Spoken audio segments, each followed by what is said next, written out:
Welcome, welcome.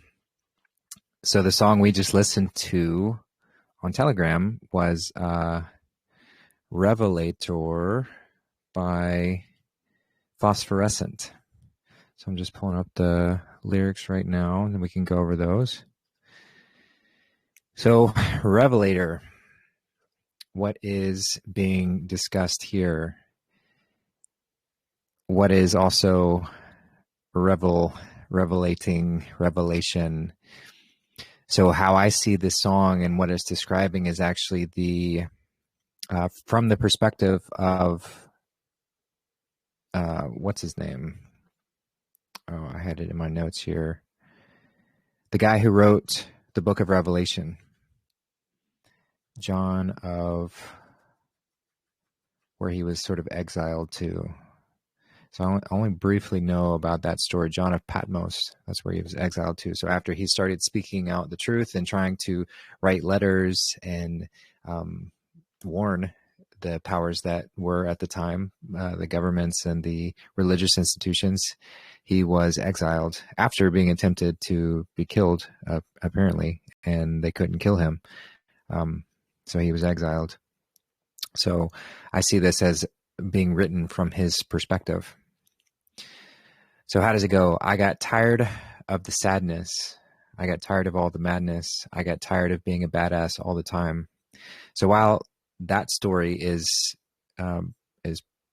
poignant, it also relates to anyone who is waking up, anyone who is stepping into their illumination process, anyone who is becoming awake. So I got tired of sadness. I got tired of all the madness. I got tired of being badass all the time. So this is the rejection of the persona, rejection of the ego, rejection of the false identity, where we, go through the emotional waves, are sort of tied to those, and the madness of thinking we are separate, and tired of being a badass all the time, as in this false armor that we wear, trying to protect this persona as if it is the end-all be-all. And then it continues, it's only survival, only not dead upon arrival, only ahead of every rival that we find. So this is looking at the trouble of living in this egoic state where everything's a fight. We're viewing everyone as a rival, and just coming to realization of that trap. Living that way, it's only about survival. So getting out of the animalistic, primal mind, the left brain, and moving back into the right. So that's that realization defined there in that first section. And then it continues, and we've ridden beyond where we could safely touch down. And we're out in the void, past where we could have turned around. So this is crossing into the abyss or the void. So this is the when the hero steps off into the unknown, takes that leap of faith, and it represents a death. It's in alchemy, it's the negredo, or the blackening, that first point where all becomes dark first, which is what we have to start. We start at the bottom. So then it continues, I tried my feet on the floor, tried to beat on the door, but it didn't even make a sound. So when we do this, we might cry out or even be afraid of this process we're going through as our ego is dying, as the old persona fades away into the nothingness. We become the void. We might try to put my feet on the floor, beat on the door, but it didn't even make a sound because it's beyond all of that. So then it continues, got my heart wide open, but the city been shut down. So this is part of that illumination process when our heart is blown wide out open through this awakening, but the city been shut down, as in the those around us, the city, those still living in the matrix, ignore it. So this is sort of like the tragedy of the bodhisattva, the one who sees and tries to shout, tries to warn, but is shut down through that. So then it goes into, it's easy to go, babe. It's just an easy yes or no, babe. It's just an easy way to throw away what we have. I don't need a letter. I don't need anybody better. I don't need anybody ever. I never have. So the first part, it's easy to go. It's just an easy yes or no, babe. It's just an easy way to throw away what we have. This is sort of, I see it as like a potential for falling into apathy, perhaps, nihilism, to say it doesn't matter. It's easy to just reject it all. It's easy to step away when we go through an awakening of sorts. It might be easier to just remove ourselves entirely, and maybe that's necessary for some time.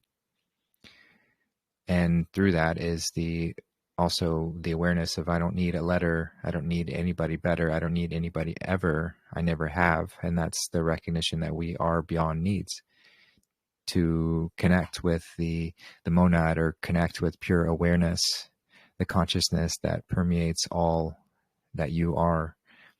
You don't have any needs. You don't have any, you are nothing, right? Like you are the void. So this is expressing that. And then it continues. So this is where it separates, because it looks like it repeats, and we've ridden beyond where we could safely touch down in the first time. And then it says, and you've ridden beyond where you could safely touch down. So it makes that distinguishment between the we and the you. So this is where the singer separates themselves from the masses. Normally it was we, and then it becomes you, as in saying, I'm not going to keep going down that hellish path of being connected or attached to the matrix, attached to the false reality. So, and you've ridden beyond where you could safely touch down, and you're out in the void past where you could have turned around. So we're beyond, and everyone needs to go through that in their own time. So this might be him releasing that desire to attach himself to everyone else's process. Hey, I told you before I needed you more, but it didn't even make a sound. So it shifts. Hey, I told you before I needed you more, as in we tried to warn, but it didn't even make a sound. It didn't even connect with anyone. No one could hear it. But still, I got my heart wide open, but the city had been shut down. So there's that dichotomy of the disappointment of trying to warn John of Patmos, trying to warn everyone of the revelation that he had seen, and the warning of what was to come, and being shut down. So then it continues. Now, sooner or later, it's just an empty elevator. So this is you as becoming this emptying yourself of the stories, of the identity, of the persona, of all the noise, and becoming an empty vessel for the divine to really flow through, which is just the song of the Revelator on every floor. So the Revelator is truth, right? The revealing, the revelation, it's on every floor. So every floor of this experience has truth. We just don't always see it. So now how can I get it right? I don't even like what I write. I don't even like what I like anymore. So this is sort of the recognition of the old identity, and perhaps rejecting what we used to like, and what we the temptations we used to fall into, or the patterns we used to go down, or the relationships we used to have. They no longer serve us. It's not that all of that has to fall away 100%, but the willingness to let them go, so that we can truly be shown what is still aligned with this vibrational reality that I'm currently residing at. And this process is not one and done. This is a consistently peeling away the layers to reveal what is truly within, which is that pure awareness and this creative potential that we all are. But we get lost in the story. We get lost in the weeds, and that's okay. It's a give and take. It's an ebb and flow between getting consumed with the passion of the creative projects and relationships and things, to get lost and and then we come back to that awareness again. And if we're truly humble to that process, then it becomes a simple ebb and flow, and as effortless as breathing. So then it continues, but I stand in the yard and watch the evening come down. So this is the yard would signify the space between his house and the out there. So the yard is the transition between. So he's connecting to the masses. So I stand in the yard and watch the evening come down. So as night falls, as the people are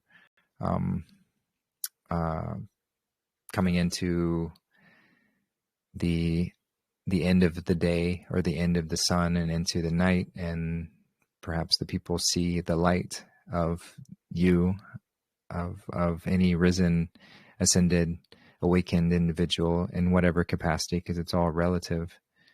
So I stand in the yard and watch the evening come down. So as night falls, and I shuffle the cards when all the idiots come around. So shuffle the cards, referring to like a tarot deck or a soothsayer, someone who can read the cards, can prophesize. So I shuffle the cards when all the idiots come around. Hey, I told you before, I needed you more, but you didn't even turn around. So you didn't listen.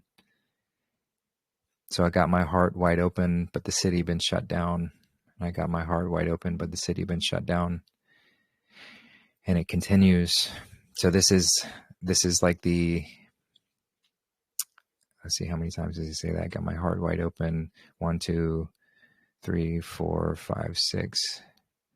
So perhaps as representing this sixth chakra illuminated being, having that awareness and wisdom, but also being at peace that, you can't cast pearls before swine, right? It's a message that we can share with those who are inviting it and ready to receive, but not something that we can force, not something that we can attach ourselves to make anybody hear if they're not ready. We can be available, we can stand in the yard, but make sure not to go wander into the city. Don't wander into the matrix. Don't wander away from the home, but we can stand on the crossing point and be with those who do come, even if they are idiots. But at least that flavor of the masses is ready to some degree. But make sure we're careful not to cast those pearls before the swine. Or Hey, those brother, who can I jump in? Yeah, please do. So what I hear when he talks about the city and about having to reshuffle the cards. So the city is the matrix of assumptions and civilizations that then build up. And then you'll have a John, like an Apostle John, who's revealing to the masses what this whole world and realm is really all about. But if the city turns its back on the revelation, then the divine will reshuffle the cards and bring in a new iteration of reality, a new iteration of the matrix, and start the game all over again and give everyone an opportunity to hear the message again. Because if the matrix of civilization turns its back on the divine, then it comes to an end. But of course, everyone's soul continues on, and we're given another opportunity to hear the message and listen again. But there'll always be an Apostle John revealing the truth of the divine and our true potential. Yeah, that's great. That's a whole nother layer to this, because the story's consistent and the potential always exists, and the invitation's always there for us to step into a higher iteration of our divine birthright. But if we choose to ignore that, if we choose to bury our head in the sand, or stay focused solely on materialism, or even escapism, regardless if we're unbalanced and not following the way, then creation itself has fail safes built into it, has mechanisms which result in cataclysmic shifts.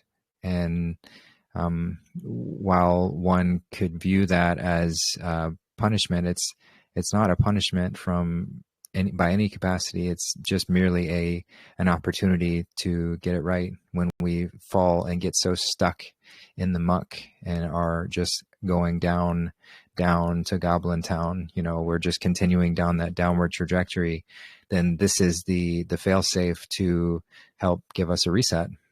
And like you said, there is no death of the soul, so that's an opportunity for us to recalibrate and hopefully get it right. But that's every time is the choice. It's not where our free will is not going to be impeded. Our ability to make that decision is not going to be impaired in any way. We get to choose. And so do we choose to keep going through the cataclysmic upheavals of great floods and natural disasters from this potential energy that we haven't transmuted, this way that we have not alchemized? Or are we going to take responsibility and say, okay, it starts with me. I can't make anybody else do it, but I'm certainly going to do it in my life and make that ripple effect happen. And if enough people do that, then the wide scale influence happens and we make the shift, and we can go through and experience a deeper and more abundant and powerful iteration in a realized way. But again, the choice is ours. If we don't make that choice, then we have not earned the powers that we receive by going through this path. And so we get to choose what level of the game we want to play over and over and over again until we decide we're ready for a higher iteration. And of course, it's cycling too, so we go up and down.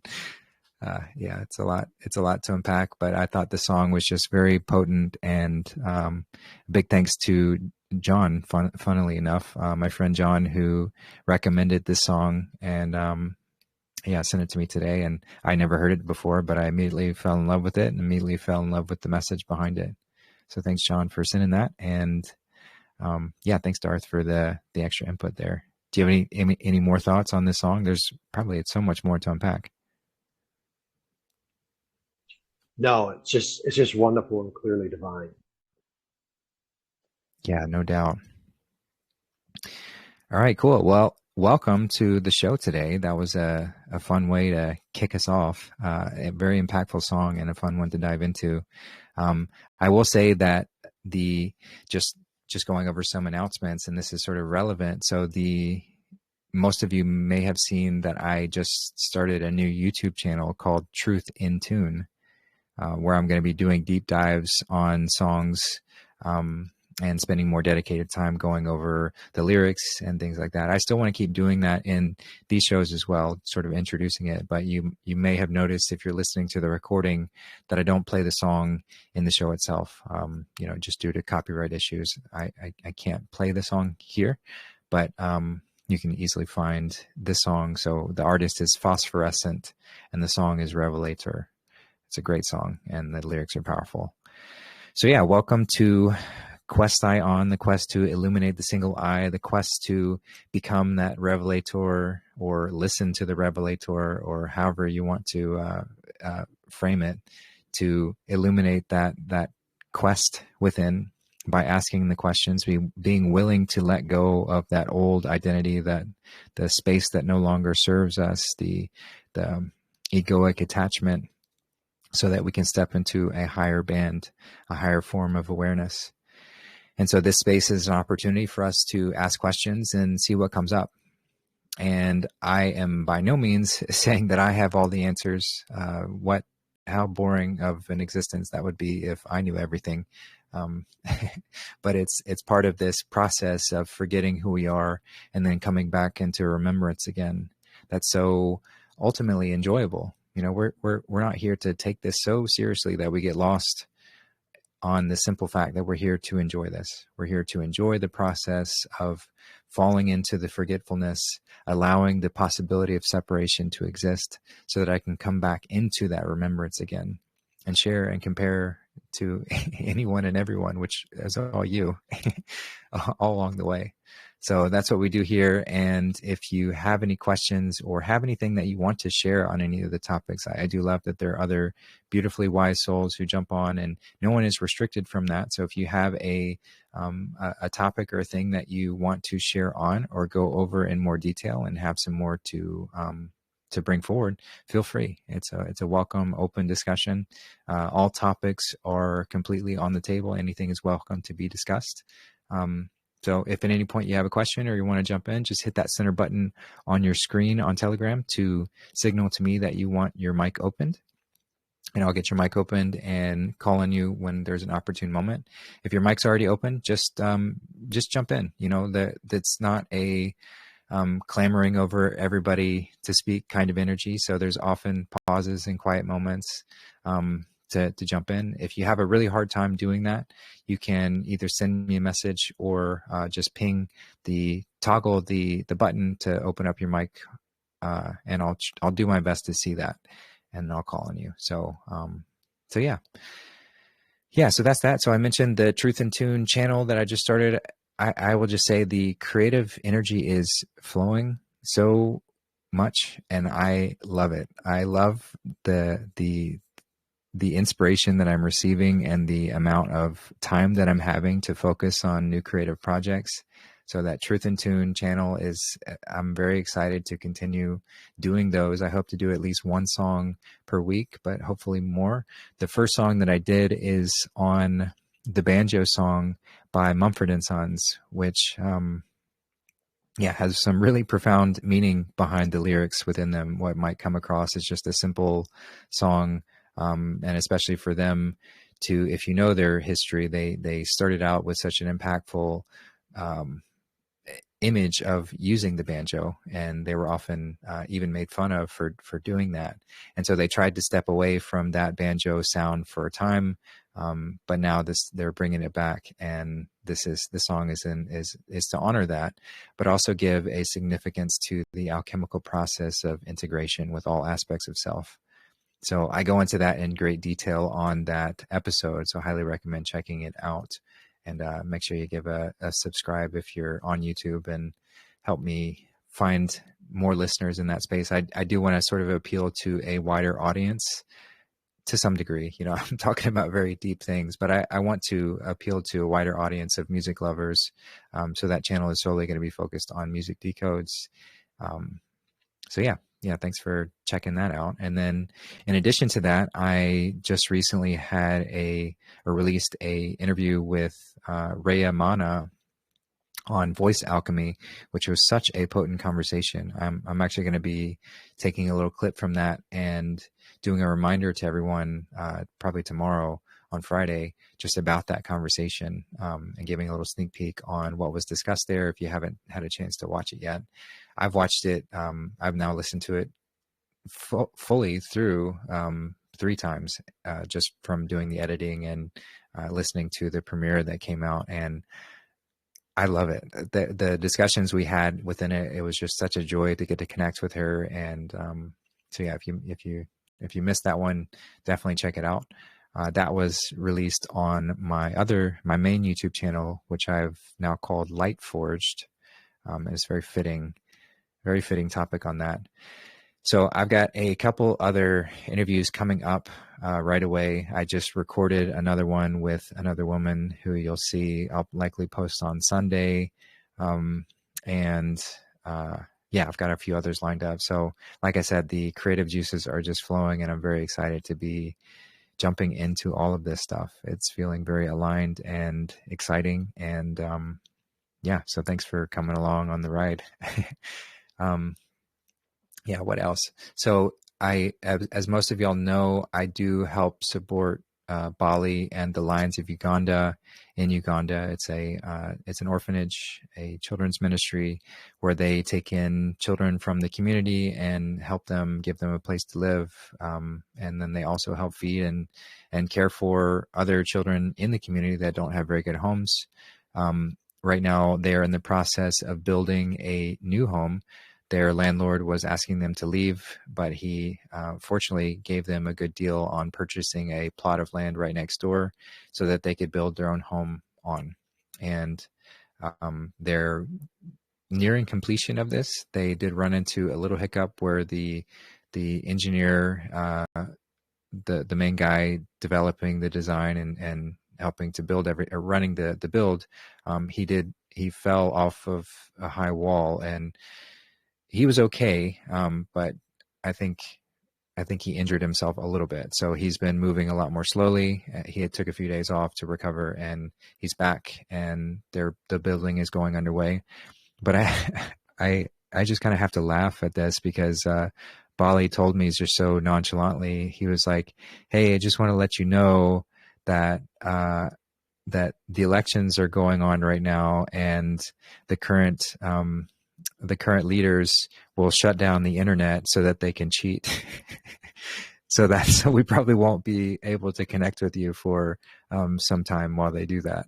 And he just said it so nonchalantly. I had to laugh because it's, of course we know that cheating goes on in elections all over the place, but there it's just very open, and and everybody knows that's why they do that. That's why they shut down the internet. So yeah, definitely sending prayers to Bali and the children as they go through this time. And he says they're okay right now. And we have, just had a word that we're going to have a sizable investment to help make sure that they get this home completed and are well taken care of. So I'm very grateful for that.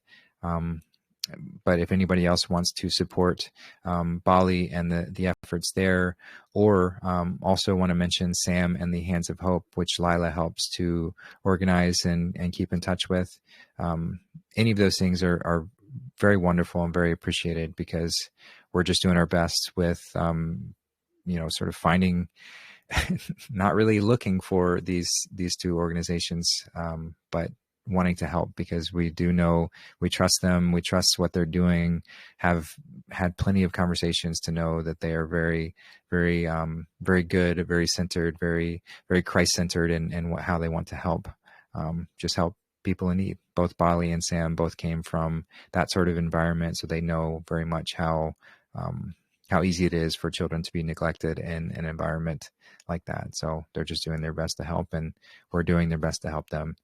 So if you want to help out with that in any way, you can send to me any which way that you can send me funds, or you can send to Lila.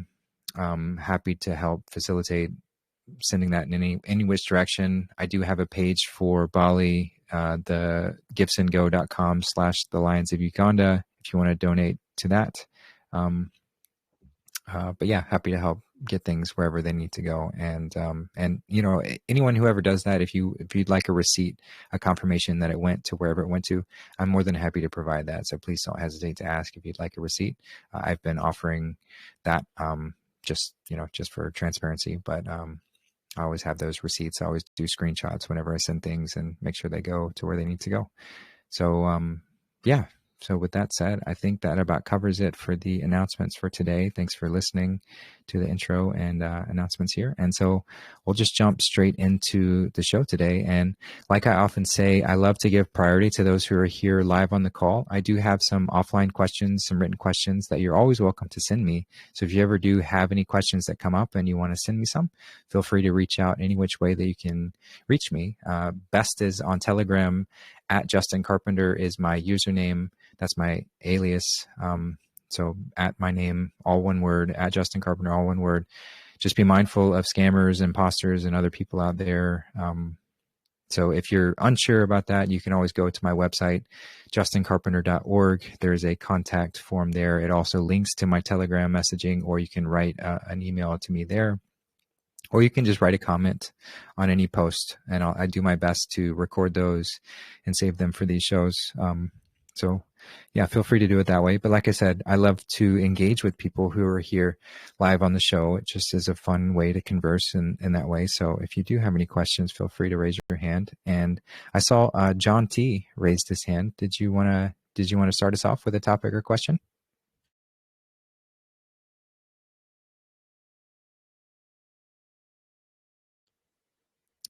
Hey, John, we're not hearing you if you are trying to speak, and no worries if it was an accident. I know that happens sometimes, but just wanted to check and see.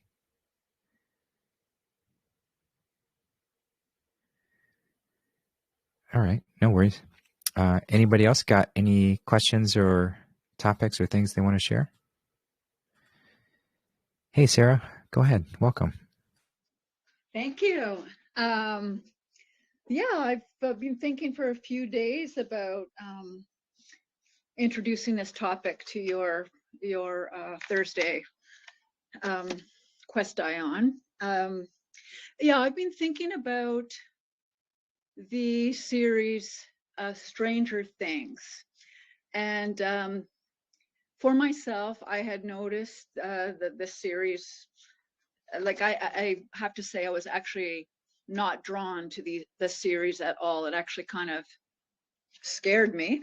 And so like I just steered clear of it. And then I guess when the final season was released just over Christmas and New Year's, a couple friends of mine were speaking about it, and you know, people that I respect. And actually I was surprised by this one woman that she was finding such value in it. So I turned my attention there, and I opened to beginning to watch the series. And I have to say, like, it kind of terrorized me. And I just know in the last few years, I have been more open and just about trying different, looking at different films, things that I wouldn't, I'll say, maybe say had a habit, or even would even say naturally was drawn to. But, you know, through your watch parties, through Charlie Freak's invitations, I just started watching things that I never would have watched before. So I'm thankful for that, but I'm also aware that sometimes I feel like maybe I've betrayed myself in that, like, I am a very sensitive soul. And like in Stranger Things, I just find there's a lot of really crazy imagery. But I've also seen some video footage from a woman who says that what is created in this series is actually based on reality, like that that it is something that for her was reality. Like she was a woman that was experimented on. And so these facilities that are shown in the series were ringing true for her. So anyway, there's several times during my watching, because I was starting fresh from the beginning. It's not like I watched when a lot of other people watched a few years ago. I was starting like right from the beginning. And so there's several times that I nearly like completely stopped and said, I can't do this. Like, this is not good for me. Anyway, I'm back now to committing to finishing it. And I just started season 5. But what I wanted to introduce to the discussion, and for people to share on if they have any insight, is, okay, so season 5 was released over Christmas time and then New Year's. So like a lot of people in the collective who knew this before, or maybe even were joining in on the so-called hype, would be watching this at the same time. So my question and my what I invite discussion on is, okay, what is going on when, you know, like when I think of, for example, with the Stranger Things, how it seems to me that it's very normalized, that a lot of kids are watching this.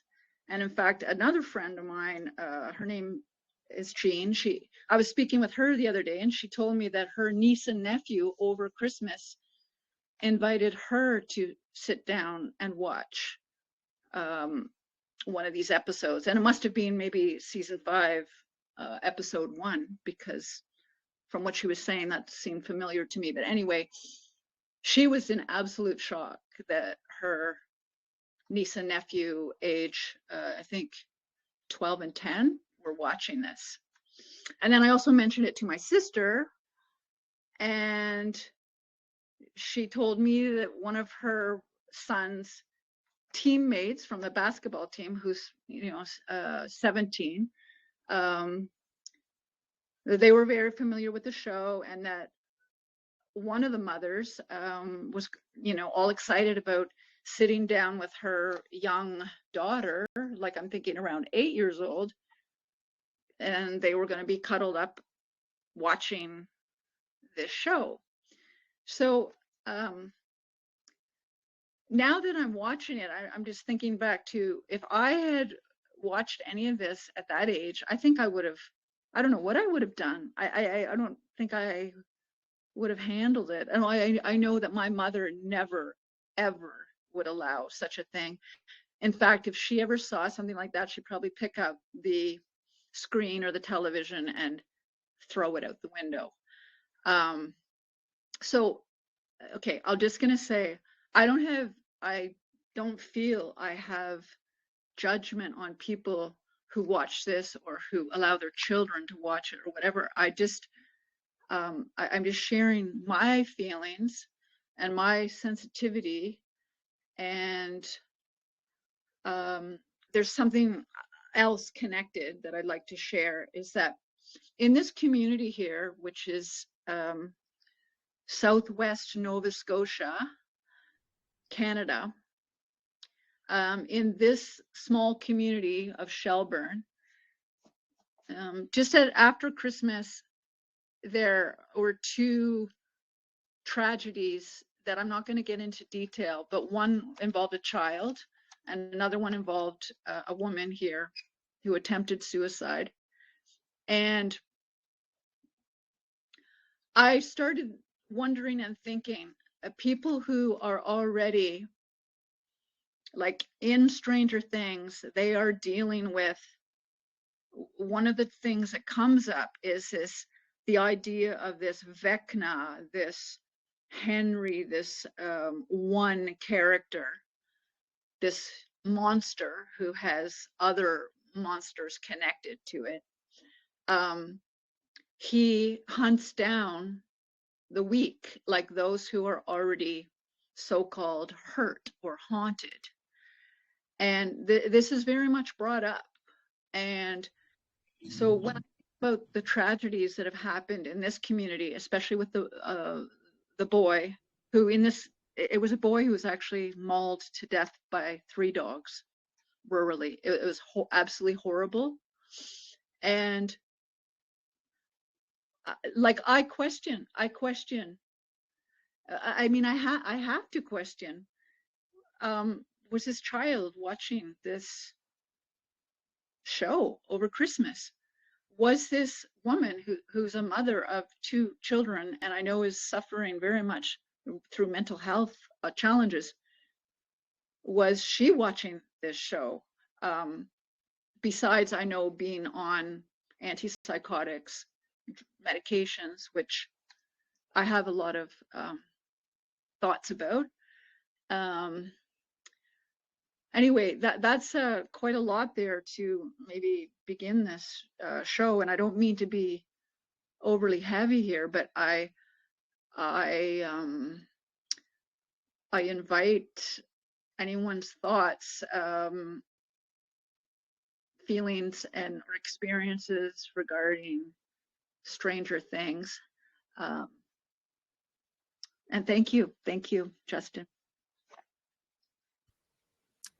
Yeah, thank you for bringing all that up. And yeah, I think it's a great topic to go over. I mean, I guess I'll just start with, you referenced the Stranger Things validity of being tied to the Montauk Project, and some of the elements within it, if not all of the elements within it, are quite true, which is intense to wrap around. But that is what I have heard as well, is that these are real. This is a real incident that happened.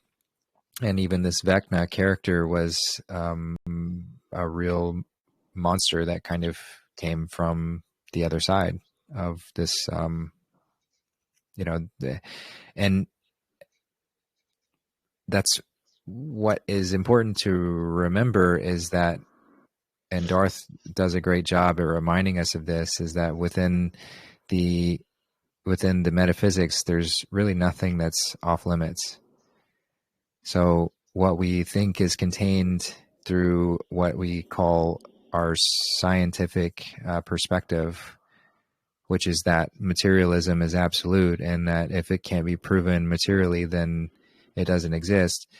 That's just simply not how reality works. Hey, Sarah, do you mind closing your mic? We're just getting a little feedback.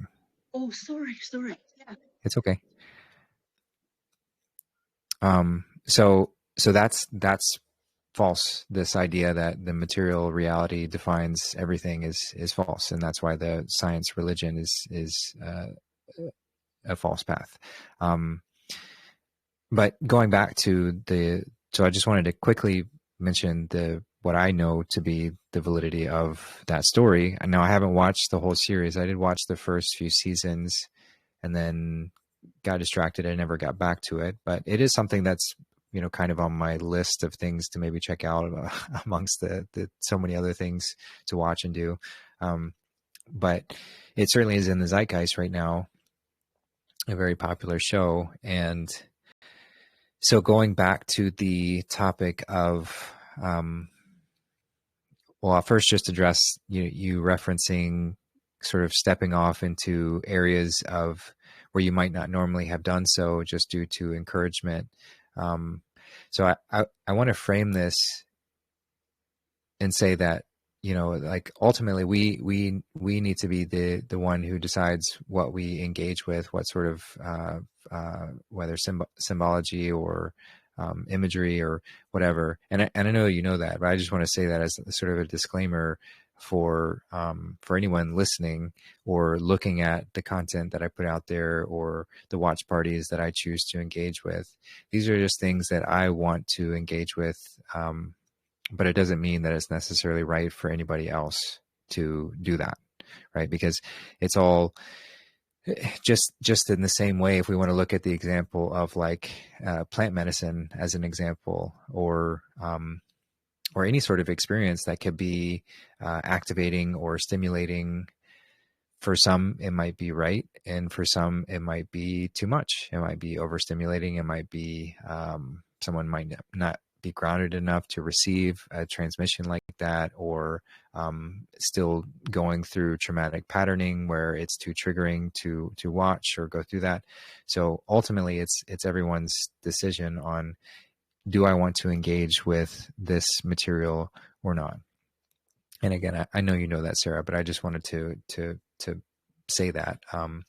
So my view around why I choose to engage with material like this, that might be seen as like horror or challenging or pushing the limits on what we see and what we expose ourselves to, is I would much prefer to go through a simulated version of something via a story, via a show or a movie, so that if, and not even really if, but when I'm confronted with layers of my experience that might be, not that I'm saying that I'm necessarily going to experience monsters coming through a portal, but metaphorically, the monsters, because that's the deeper layer of why that happens and why the metaphysics represent this possibility, because it also exists within us, where Vecna is just the false self, the antichrist within, that's looking to take over anyone that is weak, any parts of ourselves that are weak, any parts of ourselves that are undeclared or staying away from sovereignty. It will consume that. Those who are open, and that's why the traumatic patterning does exist, to create a slave society, because people are easier to control when they have these traumatic imprints built within them, when they are weakened through this subjugation. So that's a very true element. It's very descriptive of how that works. And so by me viewing something or engaging with stories like that, even if it's contrasting, it shows the true nature of reality, and it gives a warning. Now, whether someone is consciously aware of the warning or not, it still does. So that's where many creators are drawn to, showing the contrasting nature of our reality and showing what not to do or how not to be, to give some encouragement of strength for someone who, maybe if they're just viewing it literally, to not want to be consumed by Vecna or anything, however the story is told out, because it's always the same story. There's always going to be the monsters and ghoulies and things, and not that they have to literally physically exist, although they certainly can. But even if they don't literally physically exist, energetically, metaphysically, they certainly do. And so those sort of darker forms of consciousness, if we are unprepared, if I have no exposure or experience with them in this incarnation, then I am going to be much more susceptible to being taken over by that. So to have a simulated form of viewing, of experience with that, whether that's through a movie or a show or however, then I am preparing myself for that possibility, and gaining strength in and stability for those moments, so that I can hold my ground if I'm ever faced with a scenario where my unconscious demon is trying to take over. Because we all have that within us, and it's foolish to deny that we have these darker elements within us, because if it exists externally, it exists within us. There is no difference between the microcosm and the macrocosm. So acknowledging that and viewing something like this does help to give me more strength in those moments, if I am to face them in whatever capacity. So that's why I choose to engage with stuff like that, because I enjoy sort of pushing the boundary. I enjoy sort of finding my limits of things that might make me flinch or jump or because I know that the less I do, the less I flinch within a simulated experience, the less likely I'm going to flinch in an actual realistic experience. So that's just why I choose to engage with those things. And what I can certainly offer as a possibility for anybody else, but at the same time, I don't want to just blindly and carelessly say that everyone should go out and watch horror movies or engage with all sorts of content and material that you're not ready for. Don't try and force yourselves to be ready, because we're all different. We're all wired differently too. And even just in the simple nature of even men and women, having a more predominant masculine energy and a more predominant feminine energy, we're going to be better equipped to handle certain things, which is why men typically go to battle and are in situations like that, because energetically we're better equipped to handle in these situations, whereas women are better equipped to be in the nurturing, caregiving, emotional maturity space where they can truly be within that, and men are not typically as well equipped to handle those kind of things. So we're all here in different capacities, and it's not to say that one formula or way of doing things is right or the end all be all. So I want to make that clear. I'm just giving why I do them, and yeah, but we all have these masculine and feminine energies within us. So if the even in women, if the masculine energy is wanting to strengthen and have a bit more grounding, then I think those examples and practicing and playing with these things, like watching a show like that, can be a great practice. But you draw upon a deeper level within this, as far as the well, I guess just to finish that thought. So if I'm not ready for something like that, and I force myself to do something just because Justin said something or whatever, then I'm sort of being dishonest with myself as well, which is where you were like questioning whether you were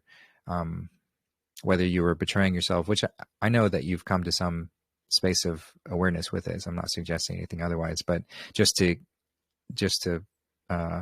speak about that part of the process as well, is to, yeah, just be okay with wherever we are at whatever capacity, and trust the process. If I need to set something down for some time, and I don't ever need to come back to it either. You know, if it's not right or not ready or doesn't feel right, then that's okay.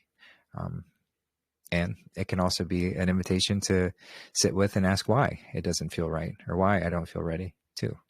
You know, but of course that's a continuous discussion of self-discovery, which I know you know. And so going back to the greater dilemma, or the dilemma around imprinting on children, and this is really just sort of a continuation of the same discussion of knowing the readiness of each individual and how it is relative.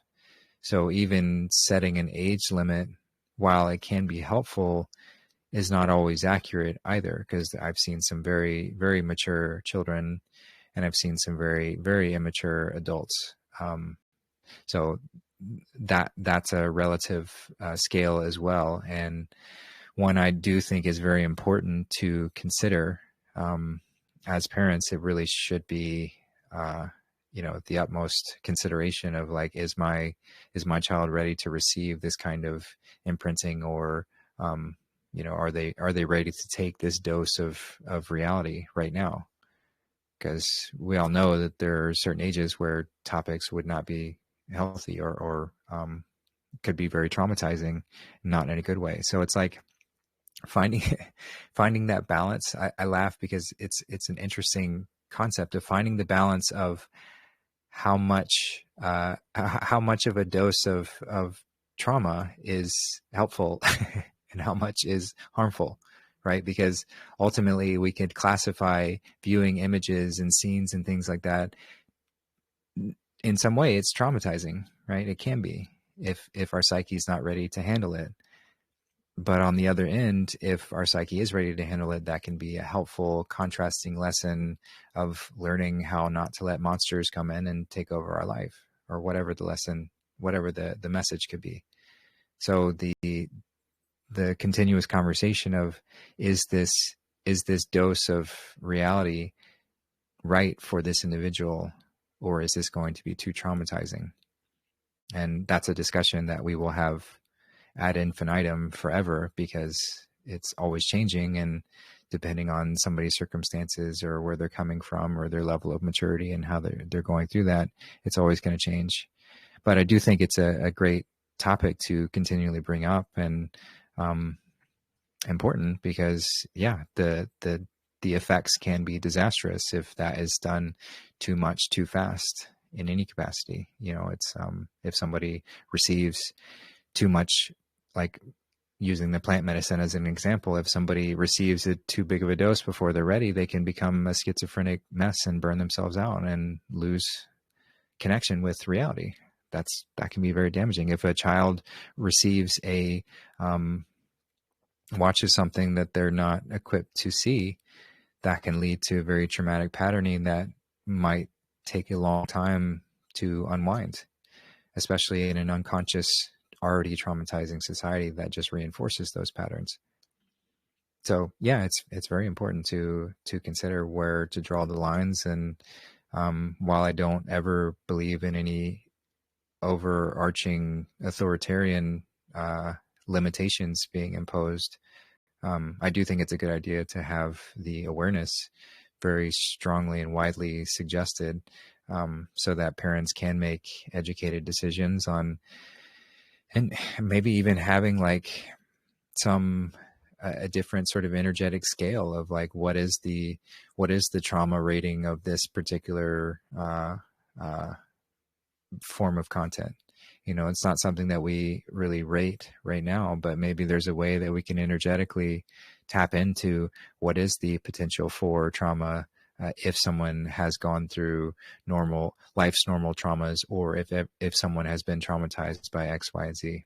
But of course, all of those equations require much greater awareness of the general, the general clay that we're being formed with, which of course we're not there. So yeah, anyway, those are just some thoughts to roll around with that topic.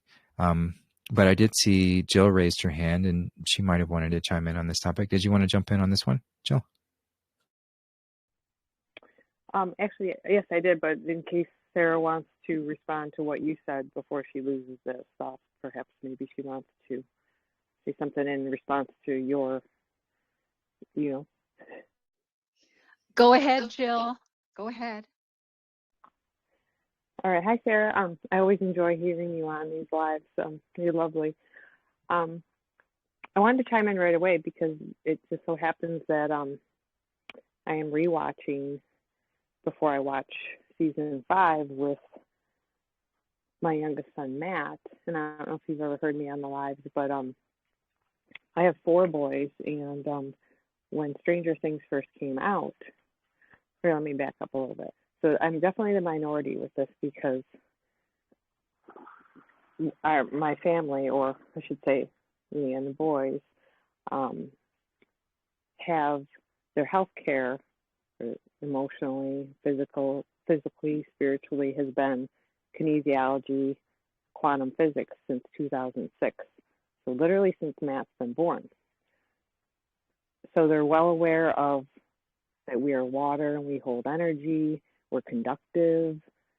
So that I've always allowed them to watch things that probably most parents wouldn't, but knowing that, you hold the power, but in that this is very real, interdimensional and through the ether, and they're all gamers.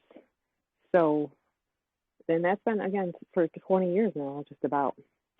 And now they are 24, 23. Doesn't really matter. But when Stranger Things came out, I was just thinking about it. And so my oldest, so they were like between 12 and, 18 years old.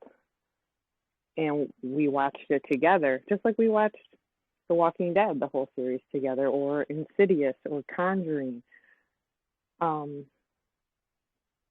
And even watching it back now, with different evolved eyes, even from 2018, I see more. It's just the whole thing's brilliant. And with Elle, even in water all the time, there's water, and it obviously, I'm sure everyone's thinking about it right now, it all goes together with Welcome to Dairy or Firestarter with Stephen King's brilliant Firestarter with the government and the rentals and I guess MKUltra or whatever what Justin had called it. I didn't realize that was the real thing. Actually, I'm going to look into that. But I guess being aware that we are that powerful and we have to keep our power, and I could go into the portals or anything that I felt that it's just like it's our fears. If we let it, we let it get to, or our fears or damages to our ego. Very quickly in my home, a shaman had come in once because there was a lot going on here. I wasn't even here when she came in, but the 3 places that she said and sometimes the portal was above, sometimes it was below. Had to close it with a crystal. She didn't know. The 3 places that in my home, which is quite large, uh, things happened there that were like life-changing to me. And I feel that I would be the, being the parent and probably the brightest light in the house at the time. If my guard is down, or if I take a hit to my ego or whatever it would be, things can open up. I find that to be very, very real. But my boys do as well. So as we watched Stranger Things or Welcome to Derry or It, I love when they see these little lessons or point things out that we need to be aware of. So, like Justin said, if you're watching it with the right intention, or you're aware of things, like Lila even said, watching Derry, like it's, oh my goodness, but we need to be aware of it. And one last thing, we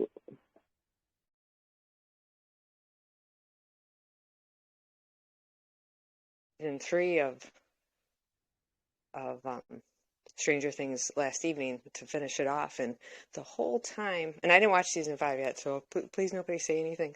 But I love the conspiracy about that there might be another one. I love that they all came together and they're looking at different clips and things and being like, is there another one coming? But I couldn't help but watch that mall scene last night, and I hadn't seen it in a couple of years, obviously, and not think of the substance with Demi Moore. I was so grossed out by this watching it. All I could think of was like her eyeball and her jaw and the tooth, and I'm like, this is so much like that. But it's all that energy and those fears and the just nastiness all rolled up in one, and all conductive of water, whether it's going underground in It or Derry, or it needs a conductive, and we are water. So we just have to be aware. So that's what I wanted to say about that.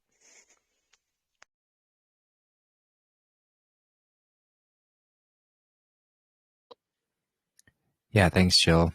Yeah, those are some great points, and it is that's what gives us more of that readiness to receive messages like that is the awareness of where the messages can be. And so yeah, it's a pragmatic process. It's a step-by-step process to get to those spaces, but yeah, it can be very helpful in that way. So thanks for that. Sarah, did you have any more thoughts on this topic you want to share?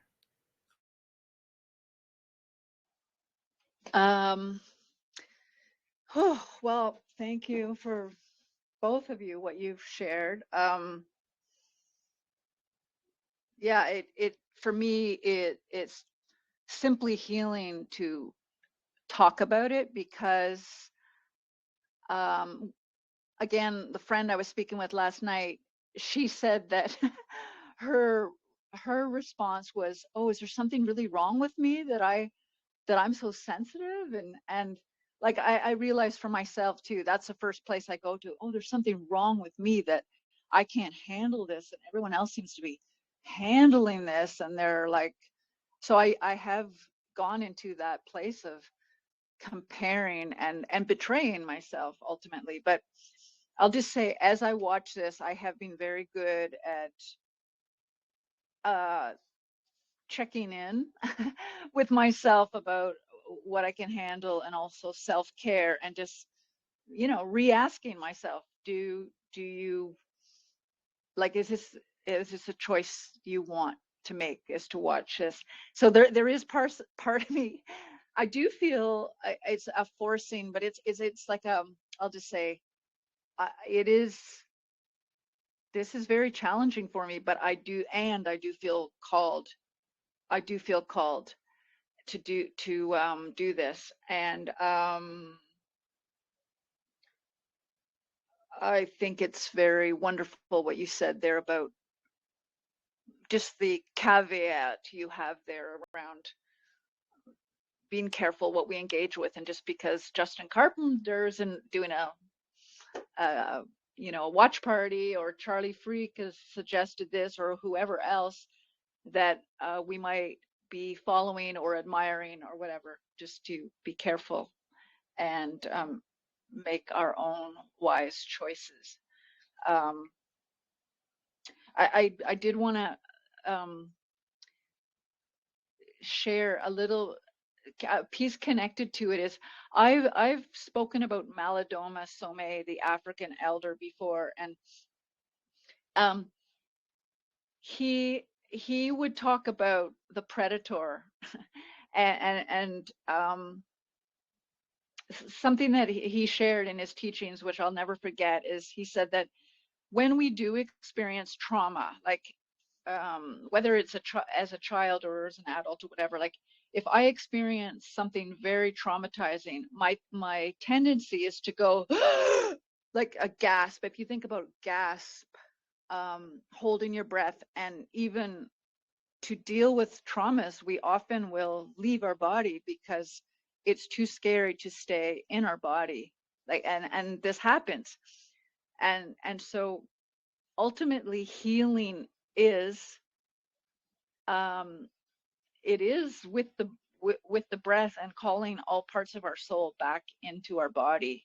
And he said that if you liken your body as a house, he said, if your soul, like if you are not, if parts of your self are not in your body, he said it's like thieves coming in the night. They will choose to loot the house that is empty, or most of the rooms are empty, or whatever. So I'll never forget that analogy, or that metaphor that he presented there.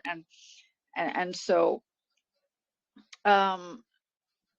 so like I said last week at the end of the show, about oftentimes in these conversations, and where we're listening and sharing with each other, people have compassion, and I do feel like there is this softening and a deepening of breath, and just a chance for more and deeper integration to happen. So yeah, that's all I had there to share about. It's mentioning again about Malidoma Some, and how his teachings tie in. So I'll pass it back. Thanks, Sarah. Yeah, it's great stuff. And yeah, I don't want anyone to ever lose the parts of them that make them unique and special. And that's where the challenge is like figuring out what those parts are that are like true to my nature and my true, which, ultimately I am no thing. So I'm not even those things, but we do have a certain set of characteristics that we're inclined to, and I feel those are spiritually ordained and given to us, or we've chosen them, however you want to frame it. And so I don't want anyone to ever lose these sort of like the foundational characteristics that help us to be these unique perspectives.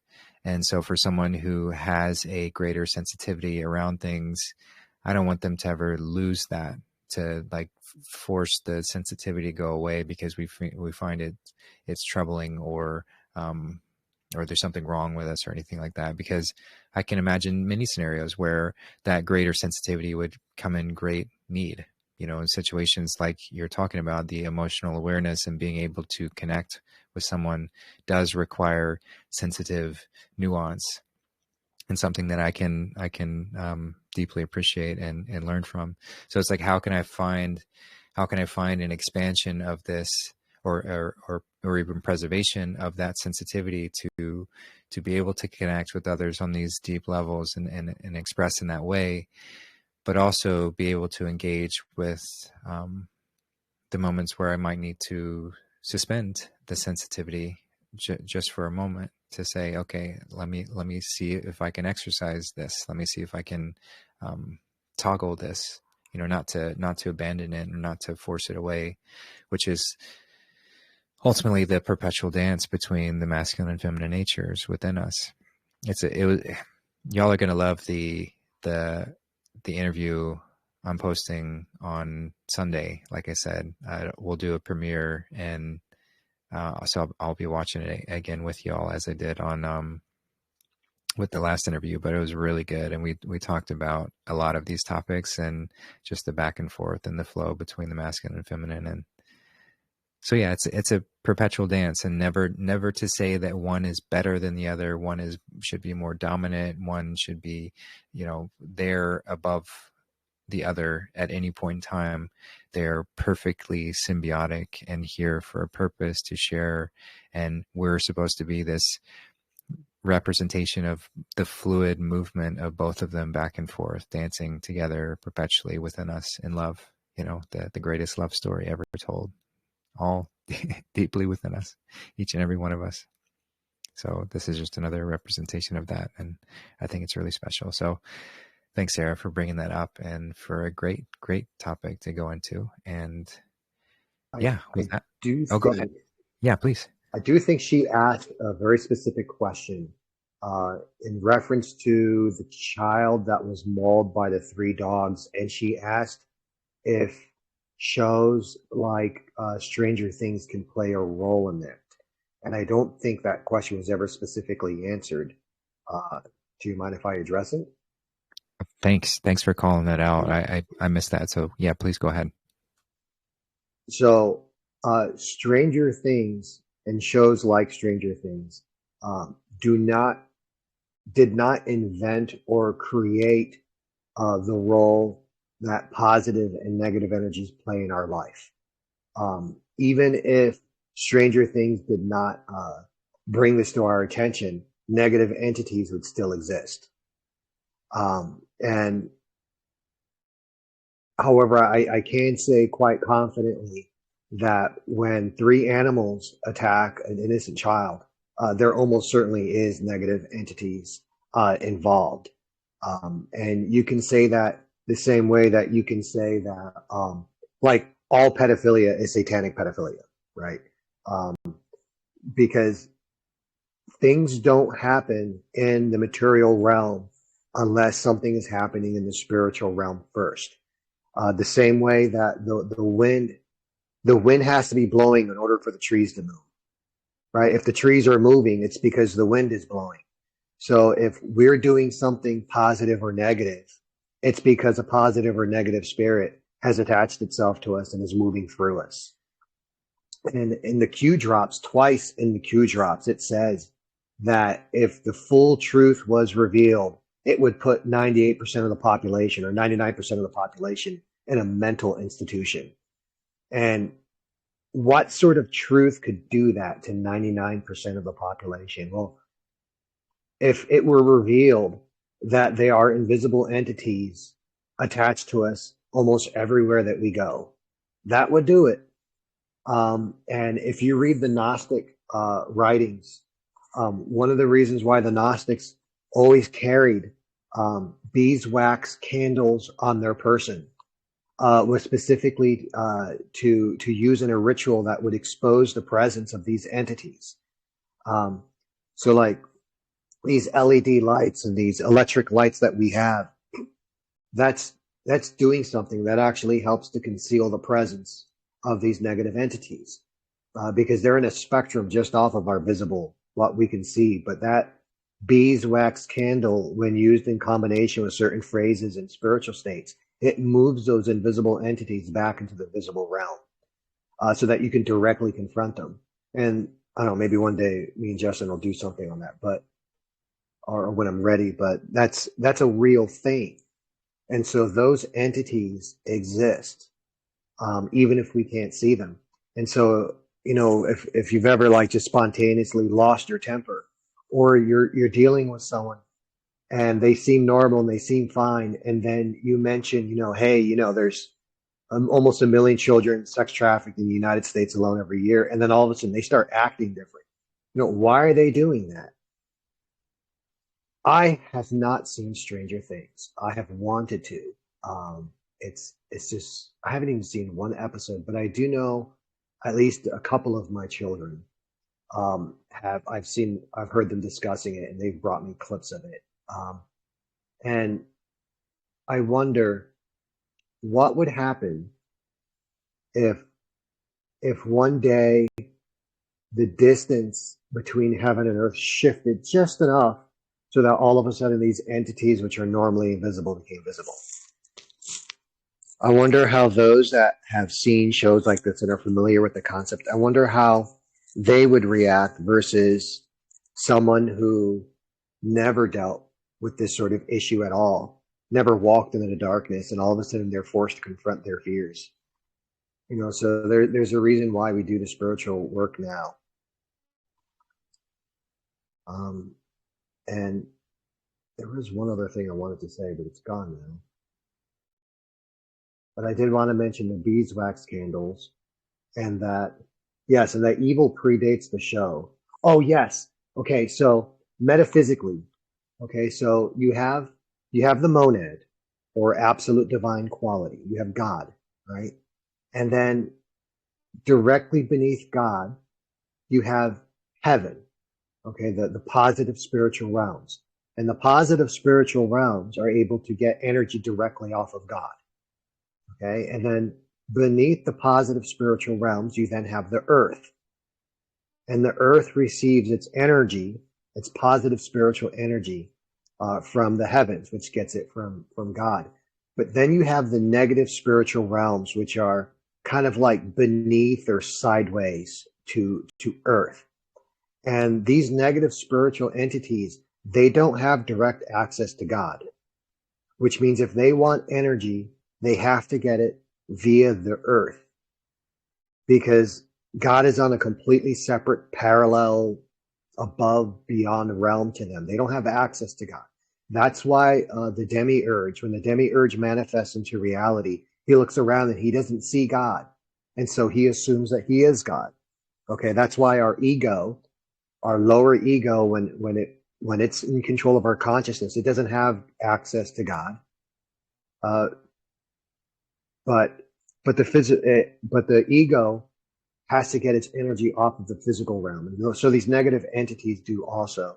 And that's why they have to come into our realm to get energy, because they don't have access to God. And so the earth is really a battleground. It's the heart of reality in the center.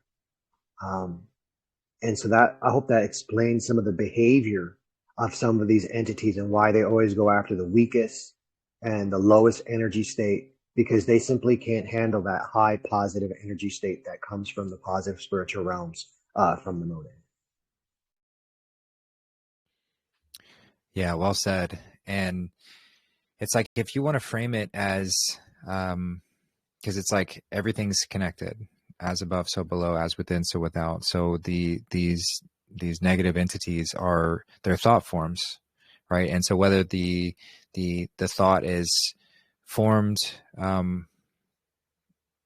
so take a thought of like greed or malice, resentment, any of these sort of negative thought forms that can develop, and we can direct at somebody, or we latch ourselves to, we can view this as like a negative entity, or this parasitic energy that's just waiting in the background, waiting to feed off of a weakness, waiting to feed off of somebody letting go of their divine connection and allowing that self-serving egoic nature to take over. And then they're weak, they're susceptible. So that background negative energy that's looking to feed off of a victim will jump into that person, or it manifests within them, however you want to frame it. But it's all done internally by that individual saying, I've lost my connection and now I view something else physically as absolutely separate, which then allows that thought form of the malice to become real. And then I'm possessed by that, and I'm drawn to actions as long as I maintain that frequency, maintain that weak state.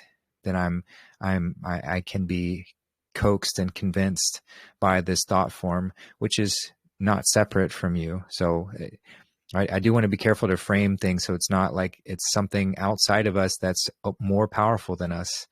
It's invited in through us.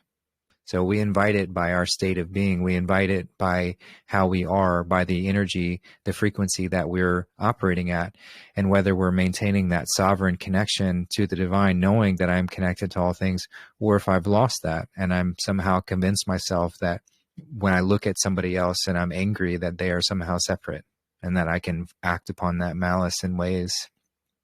And that's what allows the demon to possess, allows the action to continue occurring, and lower conscious beings like animals, they are more subject to what we do with inviting these demons into the space. We become a portal for those lower thought forms to enter when we express that weakness. And so, like the example of the dogs or any animals causing harm in that way, they're being affected by the general frequencies of what's being emitted, and how many conscious or unconscious beings are acting as portals for these lower thought forms or demons to enter into the space, these entities to take over.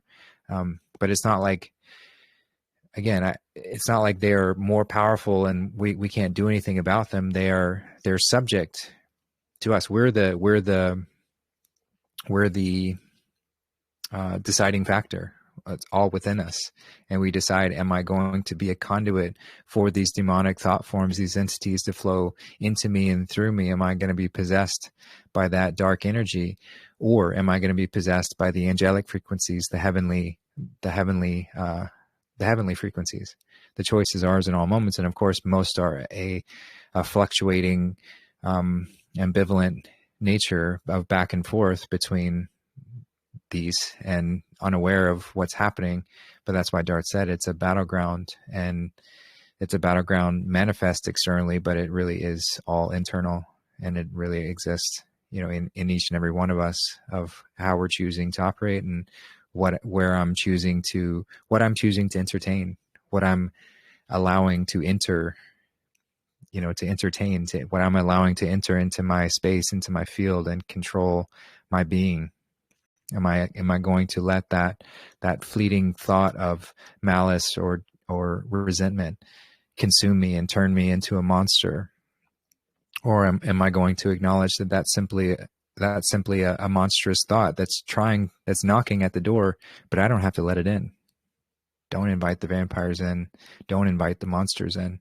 Don't entertain those thoughts when they start to come. Recognize when I'm being influenced by something that is disconnected, because there's really only two. There's two background energies. There's one through connection, the knowing that all is connected and I'm connected to all, or there's the disconnection, the Antichrist, the deceiver. So yeah, that's a great point to bring up, and I'm glad you addressed that question as well. So thanks, Darth. Go ahead, Sarah. Thank you very much, both of you. And Darth, I knew that you had something to say on this. I really appreciate you coming in. I just wanted to share that the whole beeswax candle thing, I burn beeswax candles at this time of year. As soon as the liminal time comes between, it's already dark here in Nova Scotia. So a beeswax candle was burning and it's just gone out. I'm going to replenish it. But when I'm watching these shows, I'm always burning a beeswax candle. I will not be burning a beeswax candle. I make the candles. It's something that I did routinely with my son Rowan, we made always at winter solstice would make lots and lots of candles. So I'm always at this time of year, always well stocked with the candles. It's a common gift that I give people who come into whom I encounter. And so interesting what you shared there about that. I didn't know that, but on some level, I guess I did. So, and I know Lila's talked about beeswax candles before, because she and I have a thing with the Waldorf and Rudolf Steiner. Anyway, in the Steiner teachings in the Waldorf school, children, their crayons are all made with beeswax, not with paraffin garbage wax. It's when the children are doing their art, it's natural beeswax, and it's emitting that beautiful fragrance, that olfactory. And for me, when I go on an airplane, I always have beeswax in my hand. I always have beeswax. Like, it is so healing, grounding, not just grounding, but having heavenly connection. Like, it's something that is very much part of my practice around being well. So thank you. We've really done this topic justice. Thank you, everyone. Your soul knew about the beeswax candles. I always have two. I keep one in my room by my bed that I will sometimes use for meditation or energy purification, or if I feel inclined to see with the single eye. And I keep one in my truck as a sort of tradition. I've never used the one in my truck. There is a scripture. The Catholic Church doesn't consider it official. They call it a private vision. But there is the Blessed Anna Marie Tegai from 1969 to 1837 is when she lived, and she had a vision, and it was a private prophecy that in the end times all lights will fail except the lights of beeswax candles during a period of worldwide darkness, and that it would last for 3 days, 3 nights, and that man-made light sources such as electricity lamps would fail or be impossible to use, and that only blessed beeswax candles would work, and they would not light in the homes of the godless, and that people were instructed to stay inside their home during these periods of 3 days, and to pray and to avoid looking outside, as demons would be active and enemies of the church would perish. So this conversation reminds me of that private prophecy that occurred and was quite widely read during the Middle Ages. Awesome. Thanks for that. Yeah, I'm very encouraged to get some beeswax candles. So thanks. Cool. Well, go ahead, Jill. Could I speak on that again? I didn't know that about the beeswax. That is great. Thank you for that, Sarah and Darth.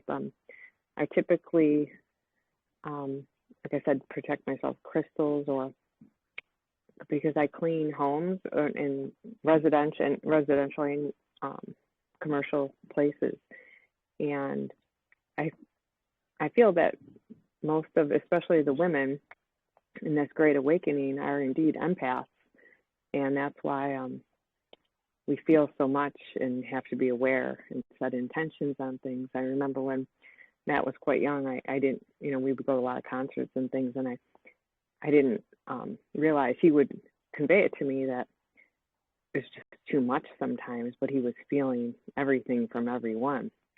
So once you're aware of that, you set the intention to protect yourself however you see fit, or protect others in situations, whether it be a wake or a funeral, because there's just a lot going on. And if you're down and out, and there's other people obviously are, you can help them out in that fashion. But I want to share something, and Darth made me think of that, as So for about a year, I've been cleaning a salon, and it's the first time I've ever done anything like that. And it was cool for a bit. And I find it really fascinating that once my husband and I split, or after he moved out in July, and I didn't realize this right away, but I would feel a certain way there. I would even listen to certain things when I was there. Like I found myself like listening to like Jordan Peterson, like about narcissism and things like that. And I literally just stopped once when I was cleaning. I feel like it was my higher self that said, duh, imagine all the energies in this salon, whether it be gossip or talking about your spouses or just about anything constantly. I'm sure there's a lot of good, but a lot of women especially well know that when you're in a salon, you're like, whoa, it's like a outlet, you know, they listen, the stylist listens, or the whoever's doing your pedicure. Like typically you're letting some stuff go. And typically, like, you know, someone who has a vocation tends to be an empath, and they're willing to listen to those things. And all those energies are in there for sure. And here I come in, and I literally had to, I didn't like, I was just aware. I'm like, I'm going to listen to this when I'm at the salon, or stage, or whatever intention you will put in. But that was the first time in all these times of cleaning homes, which you go, you know, walk into a lot of energies. No matter what you do, ever, you're walking into other energies, and you can feel things as empaths. But I found that to be very interesting. So I'm going to do the beeswax. Thank you very much. Yeah, that's a great point, Jill. Just the energetic imprint that we give in space, wherever we are, even physical objects, we can imprint them with these thought forms, these demons or angels. You know, both can influence the physical nature of a space, a container, a room. So yeah, it's very good to be aware of, you know, what has happened. And that's where like paranormal stuff happens with hauntings and things like that which are very real as far as sometimes it's the, well, I guess it's hard to say exactly where to draw the line, but sometimes it's the imprint of just the repeated patterns of thought forms projected into a space. And sometimes it's actually like a unhealed, soul fragment still lingering in a space as well. But that's a whole other layer to get into. But yeah, it's quite the thing to be aware of. But ultimately, I just always like bring it back to that. Don't let these ideas bring you to a state of powerlessness. You are powerful. It's good to be aware of these things so that we can move about with care, but move about with power. Not that we need, like, I'm not dissing the beeswax candles or crystals or smudging or anything like that. I think they're wonderful tools, but just know that we have all of that power within us without these external tools. These tools are just a reminder of the power that we contain within.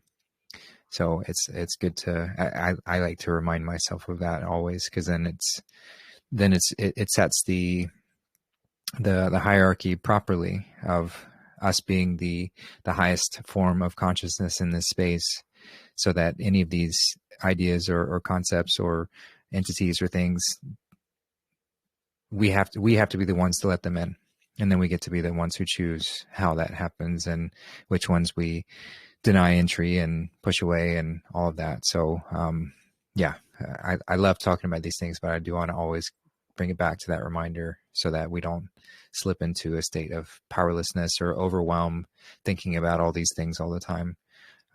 So I just wanted to ground it back with that.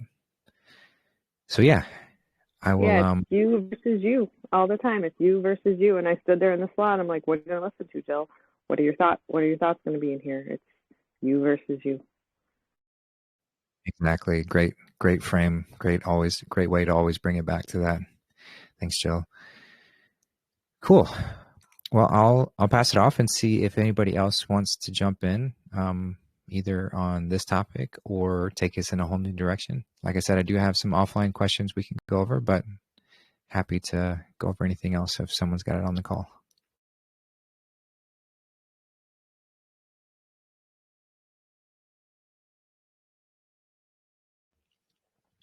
All right. Well, this is a question that I'd love Darth's perspective on this, because I haven't done too much study. So Izzy asked me a question around the divine Sophia. So who Sophia maybe was and where she is now. Izzy asked, is Sophia the Holy Spirit that the church teaches about?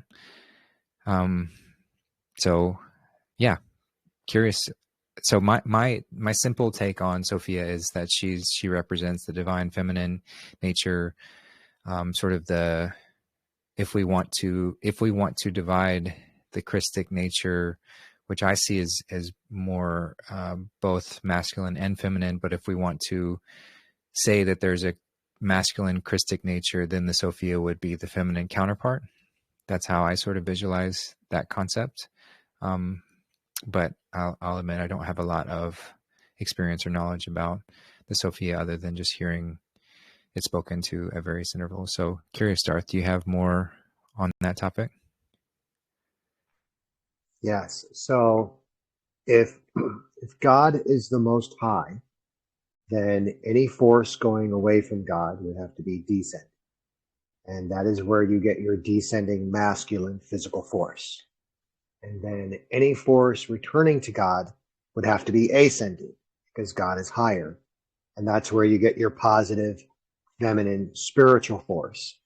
So the masculine force creates and the feminine force animates that which was already created. So that's two separate forces, but neither one of those forces is the Sophia that we're talking about. Sophia is the relationship between all the forces together. So you have spiritual force, you have mental force, emotional force, which includes energy, and then you have the various material forces. All of those forces together are Sophia. Now, originally, Sophia was paired with Christ. And the reason why she was considered paired with Christ is because she was directly in contact with the monad.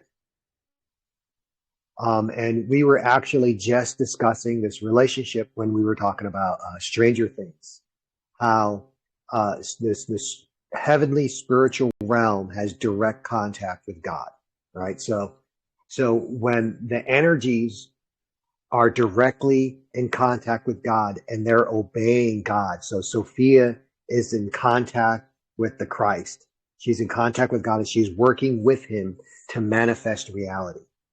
But what happens when if that spiritual, all those forces together, what happens if they try to create separate from God? Well, that's where you get your lower demonic, hellish energies. So the descending force, when it first comes from God, it's very, very strong. And then as that force gets separated and separated and separate, it gets weaker and weaker. Okay. And then you have the ascending force. When it's far away from God, it's very weak. But as it gets closer to God, it gets stronger and stronger because it's becoming more and more unified. And when that rising feminine force becomes completely unified, it becomes infinite, then it's in contact with God.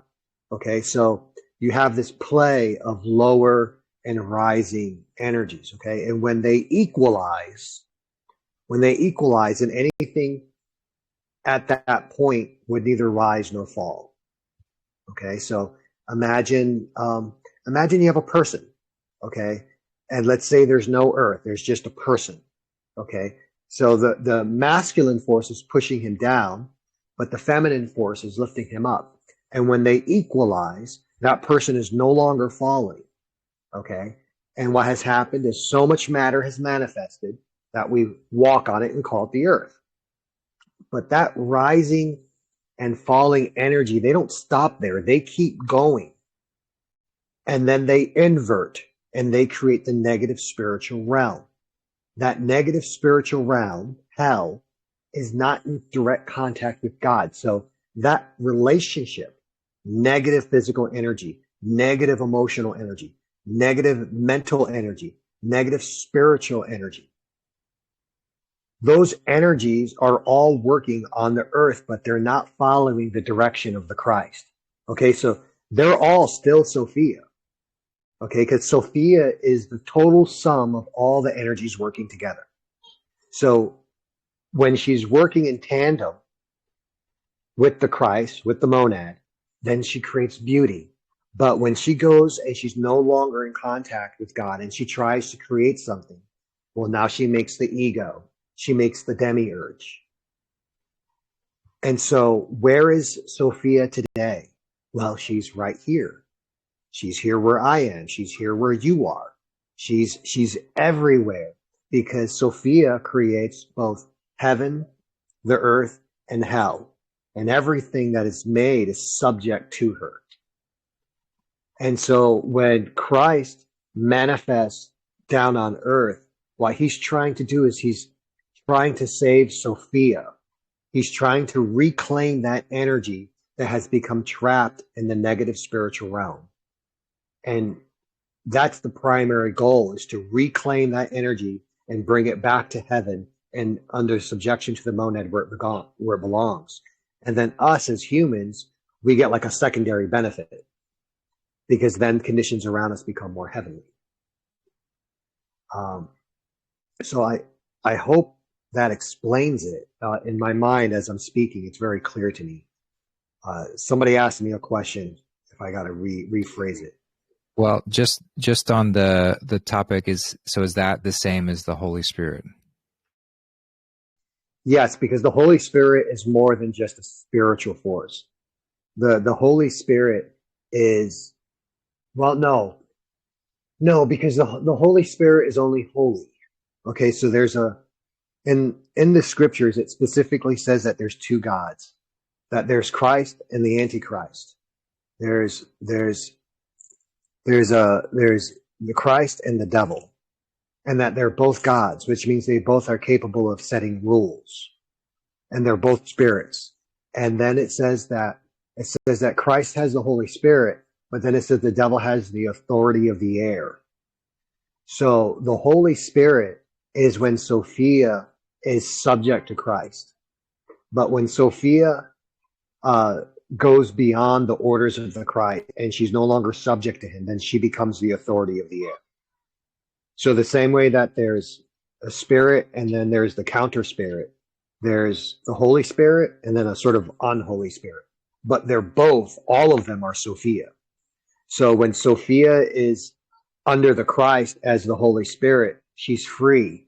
But then when she goes beyond the order of the Christ, now she's subject to the devil, now she's trapped. But she's still Sophia. Like if you have a wife and she's in your home, safe and protected, she's your wife. But if she gets kidnapped and now she's being abused and defiled, she's still your wife, right? Her name is still the same. It's just now she's being forced into prostitution. So the Holy Spirit is Sophia when she's under Christ, and then the anti-Holy Spirit or the spirit of defilement or the Jezebel spirit or whatever you want to call it, that's still Sophia. It's just now she's no longer taking orders from Christ, but she's still the same thing. And that's why Christ, according to the Gnostics, came down here, was to reclaim Sophia and to bring her back. And then when he does that, we all benefit.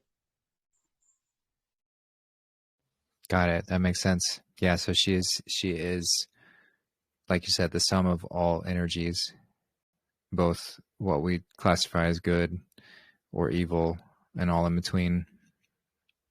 That makes sense. It's the divine movement, which would be a feminine characteristic, the movement, the energetic flow. But yeah, so thank you for that. That was very, very helpful for me to hear it that way. Appreciate it. Cool. Well, anybody else got a question or either on that topic or want to take us in a new direction? Feel free.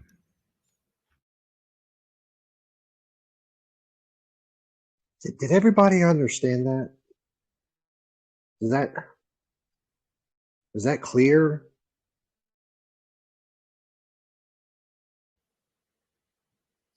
Yeah, it was clear to me, but I would love it if if it was not clear, please let us know, and I'm sure he can clarify further.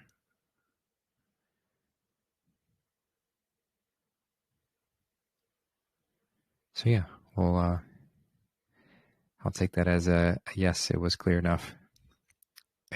So yeah, thanks again. So yeah, if no one else has another question to ask, I'll just go to another written question. So this one's a really simple one, but one I can definitely cover. So Joanna MB asked in JC Family, she said, I have a question about copper drinking bottles. I remember you once mentioned you had one. Over time, have you noticed any particular benefits from drinking out of it? Is it worth investing in? So yes, I do have a copper bottle, but I haven't used it in probably, I don't know, at least a year, maybe longer. I didn't notice anything crazy beneficial other than it did seem to keep water in it well, and that's one of the great benefits of it is you can store water in it for years and it won't grow mold, it won't cause problems. Which, fun fact, if you have especially if you keep like if you have animals, like larger animals, and you have like a water trough. We did this at on Dart's property with the goat's water. But if you put copper in it, so you can do this with any water bin. If you you can put this in your pool, or you can put this in any area where you want to keep algae and mold and things out of the water. Just put some copper in the water, and it keeps it clean. It's quite magical. So you can prove this just through stuff like that. So I imagine drinking out of copper water bottles is great to do. And I did enjoy, I enjoyed using it. I liked how it looked. I liked how it felt. I liked how it tasted to a point. But if it's stored in a copper water bottle for more than like a day or two, I didn't really enjoy the taste of it as much. It wasn't like a bad thing. It just wasn't as pleasant. I much prefer the neutral taste of drinking out of glass. So that's kind of what I just sort of naturally shifted to, is just for that reason. And also I didn't really like the grinding noise of metal on metal when I would close the top, because it was also copper. So I just didn't really enjoy that sound and the sort of friction, the feeling of it as I would do that. So that's kind of what led me to stop using it. But I imagine it does have benefit to it, and this question does sort of inspire me to start using it at least periodically. And maybe what I'll do is pour the water in the copper first, and then just pour it into glass after it's sort of charged for a bit, because that's the idea. Is the copper is it while it has the benefits of keeping the water clean, it also imparts a charge to the water as well. It's actually a negative charge, which is not to be confused with like the topics we're discussing, where negative means sort of like bad or not desirable. But a negative charge is from a purely electromagnetic sense, is just the polarity that natural things give. So the earth has a naturally grounding negative charge to us, because we are typically positively charged given our thoughts. Our thoughts are very positively charging the digestive process, energy, physical exertion. all lead to positive charge within the body. And if that's not dispelled, it can lead to problems. That's acidic nature is going to be parallel to positive charge, whereas an alkaline nature is going to be more of that negative charge. So to impart that negative charge in the water, copper is very helpful for that. So it's a great thing to do. And as I thought about this process, because I'll do this sometimes as well, is stir with a silver spoon or place a piece of silver in the water as well, which silver also imparts that negative charge to it. So what might be, and this is like, here's a free invention idea for anybody out there. What might be easier to sort of avoid the effects of the metal on metal top sensation and being able to drink out of glass, because I do just find that more pleasant. But maybe if somebody could develop like a bottle with like a ring of copper that stays embedded into the bottom of the bottle, so that way you get the benefits of the copper charging the water in that way, keeping the water clean and lively, without the need for the whole bottle to be copper. So, of course, you can do that by just placing a piece of copper in the bottle. Just be careful if it is glass to not clang and break the bottle. I did do that with silver for a while, but it was very hard to drink it without a heavy piece of silver clashing back down onto the glass. So just be careful of that. And then, you could just stir it with either the copper or silver spoons would be something as well. Getting a copper straw would be helpful as well. So just some other ideas in that capacity. So it's fun to experiment with. And there's a reason why the ancient world used copper in so many things, because it's very conductive. It's very helpful of stimulating energetic movement, and that's going to happen both externally and internally as well. So, and that's also why, of course, we used to use copper piping, because it kept the water clean and pure. And then we shifted away from that because, how dare we be healthier and cleaner? Shift to some plastic that puts plastic into our water. So anyway, that's on the copper topic. And so I'll just pass it over and see if anybody else wants to jump in.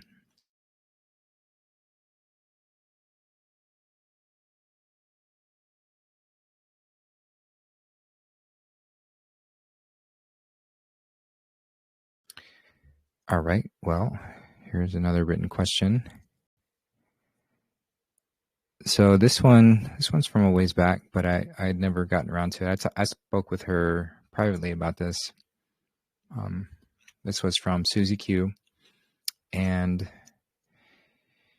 she was saying, and it's kind of related to the first topic we got into, but she says, I have a little fear about pain.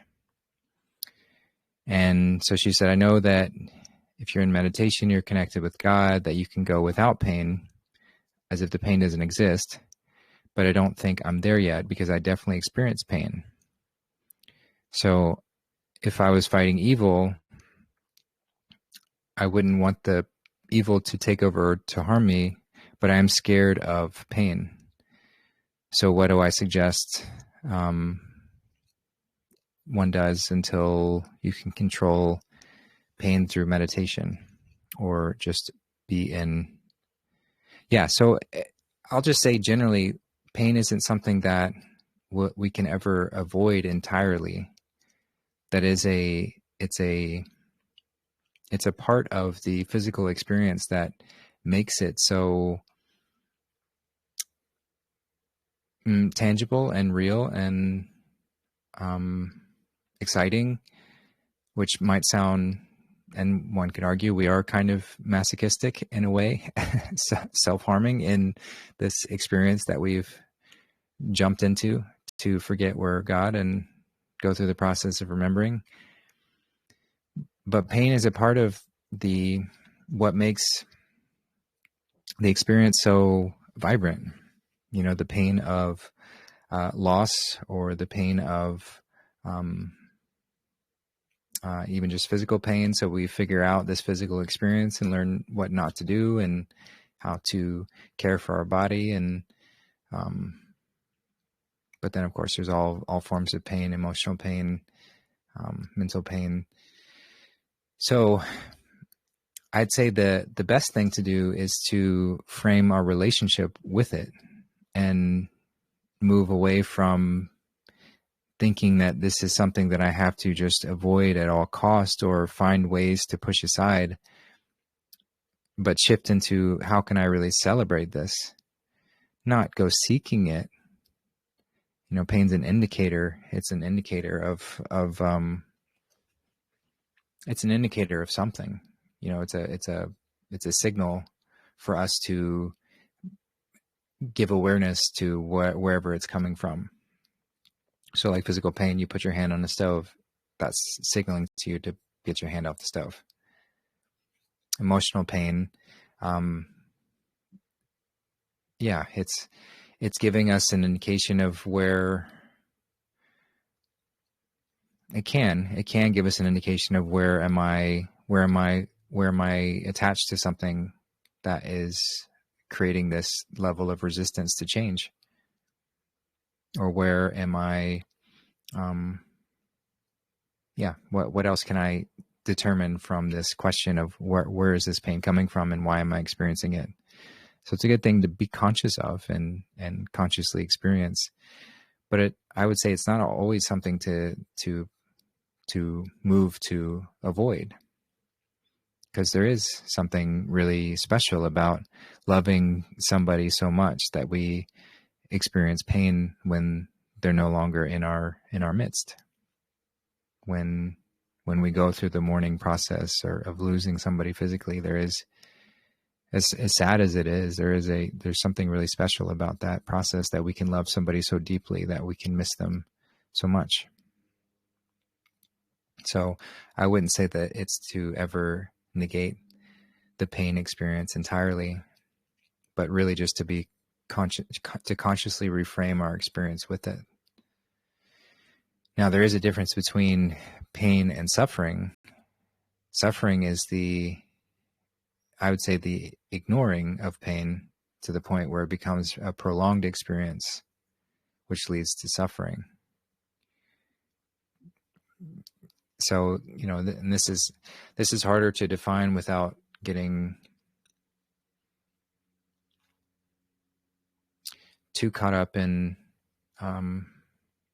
what if this and what if that, because I know it's hard to describe in all instances. Like I'm just imagining, you know, like a child suffering. What's the point of that happening? But that child suffering is you. And so if that child is suffering, it's an indication that we've ignored the pain of what initially that child might have experienced, and we didn't stop it.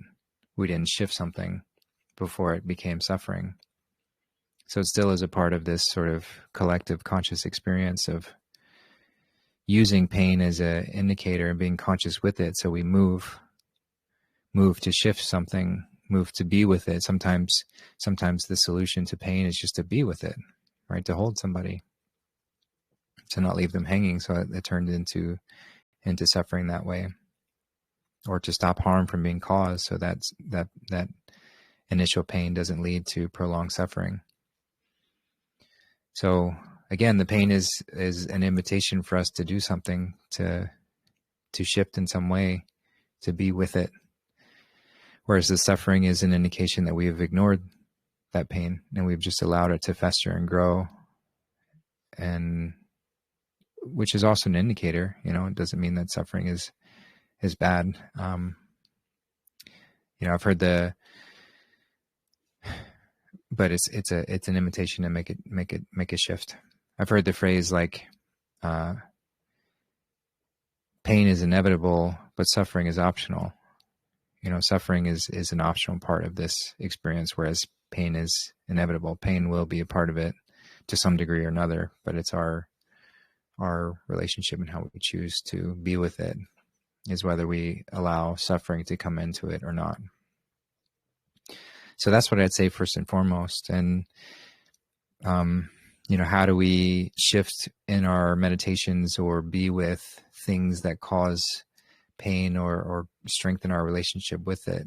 And I think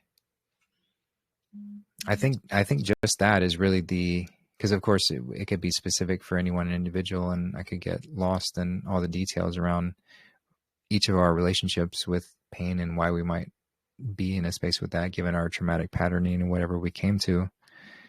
But just in general, I would say the willingness to sit with it and the trusting and allowing for whatever we need to see through that relationship. That's what's going to soften the experience with it. Darth just sent me a message. He said, suffering is pain without valid purpose. Exactly. Suffering is pain without acknowledgement, without valid purpose. And he said, pain is an inevitable physical or emotional signal of distress, while suffering is the mental and emotional reaction to that pain, often involving resistance, judgment, and negative self-talk. Yeah. So it's taking the pain's asking for the valid purpose, asking for the acknowledgement, and the suffering is us choosing not to do that, whether through ignorance, lack of awareness, or however you want to frame that. So yeah, it's good stuff. Did you want to speak more on that, Darth? On overcoming pain, because pain is usually somewhat inevitable, but so how do you deal with that? How do you overcome it?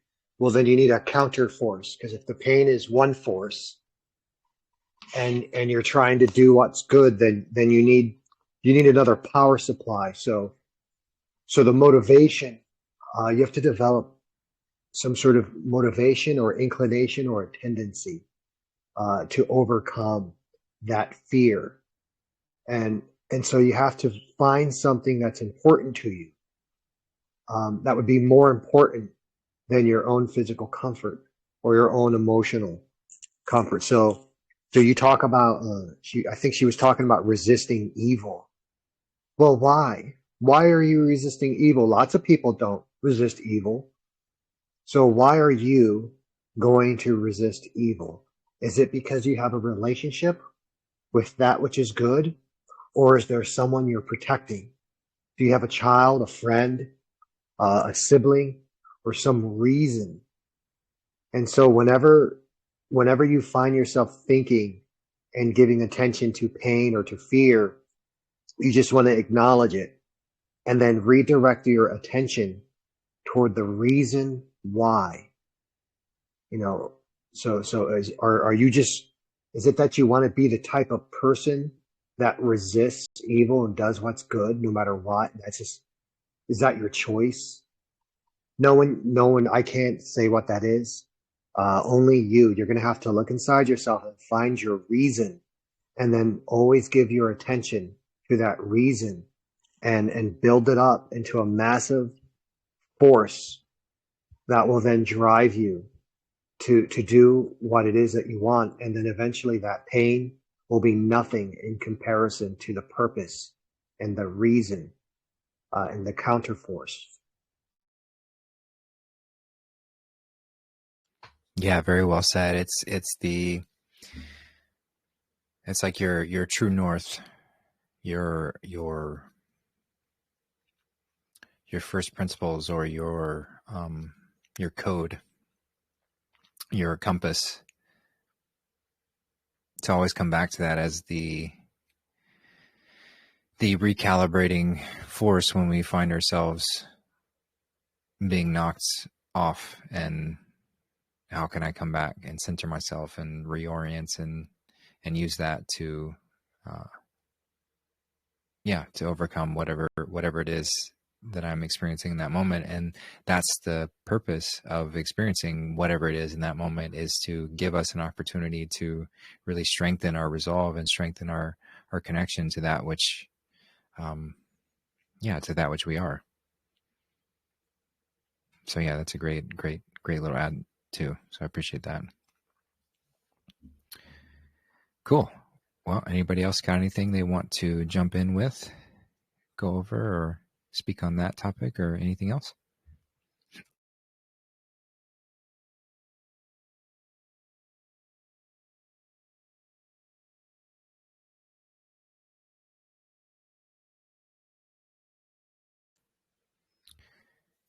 Oh, here we go. Hey, Ron. Go ahead, brother.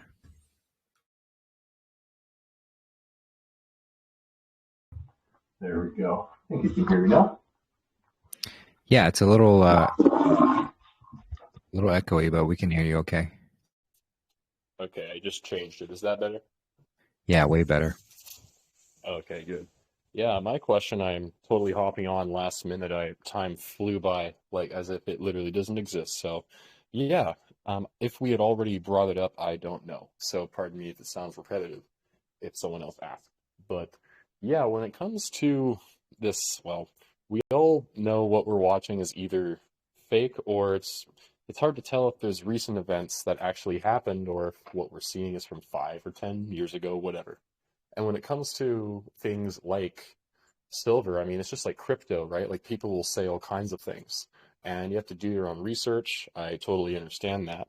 However, even just when I'm doing my own research, anyone who's doing it is still susceptible to, reading the wrong things as official and real as it might seem, because that's kind of the irony is, yeah, things like solid assets like gold or silver, this, that, whatever, of course makes sense to have, but how do you know that you're buying it from someone who's not basically being a scalper and things like that? Because you obviously go to a trusted source and whatnot, but what you read online, like what the news is, like I think to refine my question a bit further is, what are sources, like dependable sources that are not, like I don't see the stuff being reported on Rumble or this and all on BitChute type of thing. You know what I mean? So maybe I'm just not looking in the right places to have a solid reference, if you know what I mean, right? So yeah, if you have any ideas or websites, people that you speak with, or YouTube channels, some of them are real, right? A lot of them are fake, but just like the whole crypto thing, like pump and dumps, this and that. So yeah, I'll free up the mic there and see what anyone might have to add to that, or if you do, that'd be awesome. Thanks. Yeah, great question. Has certainly been has certainly been a exciting thing to watch as silver continues to climb, and as we've been saying for years now, this has been inevitable. We didn't know exactly when it was going to come, but we knew it would come. So it wasn't a question of if; it was just a question of when.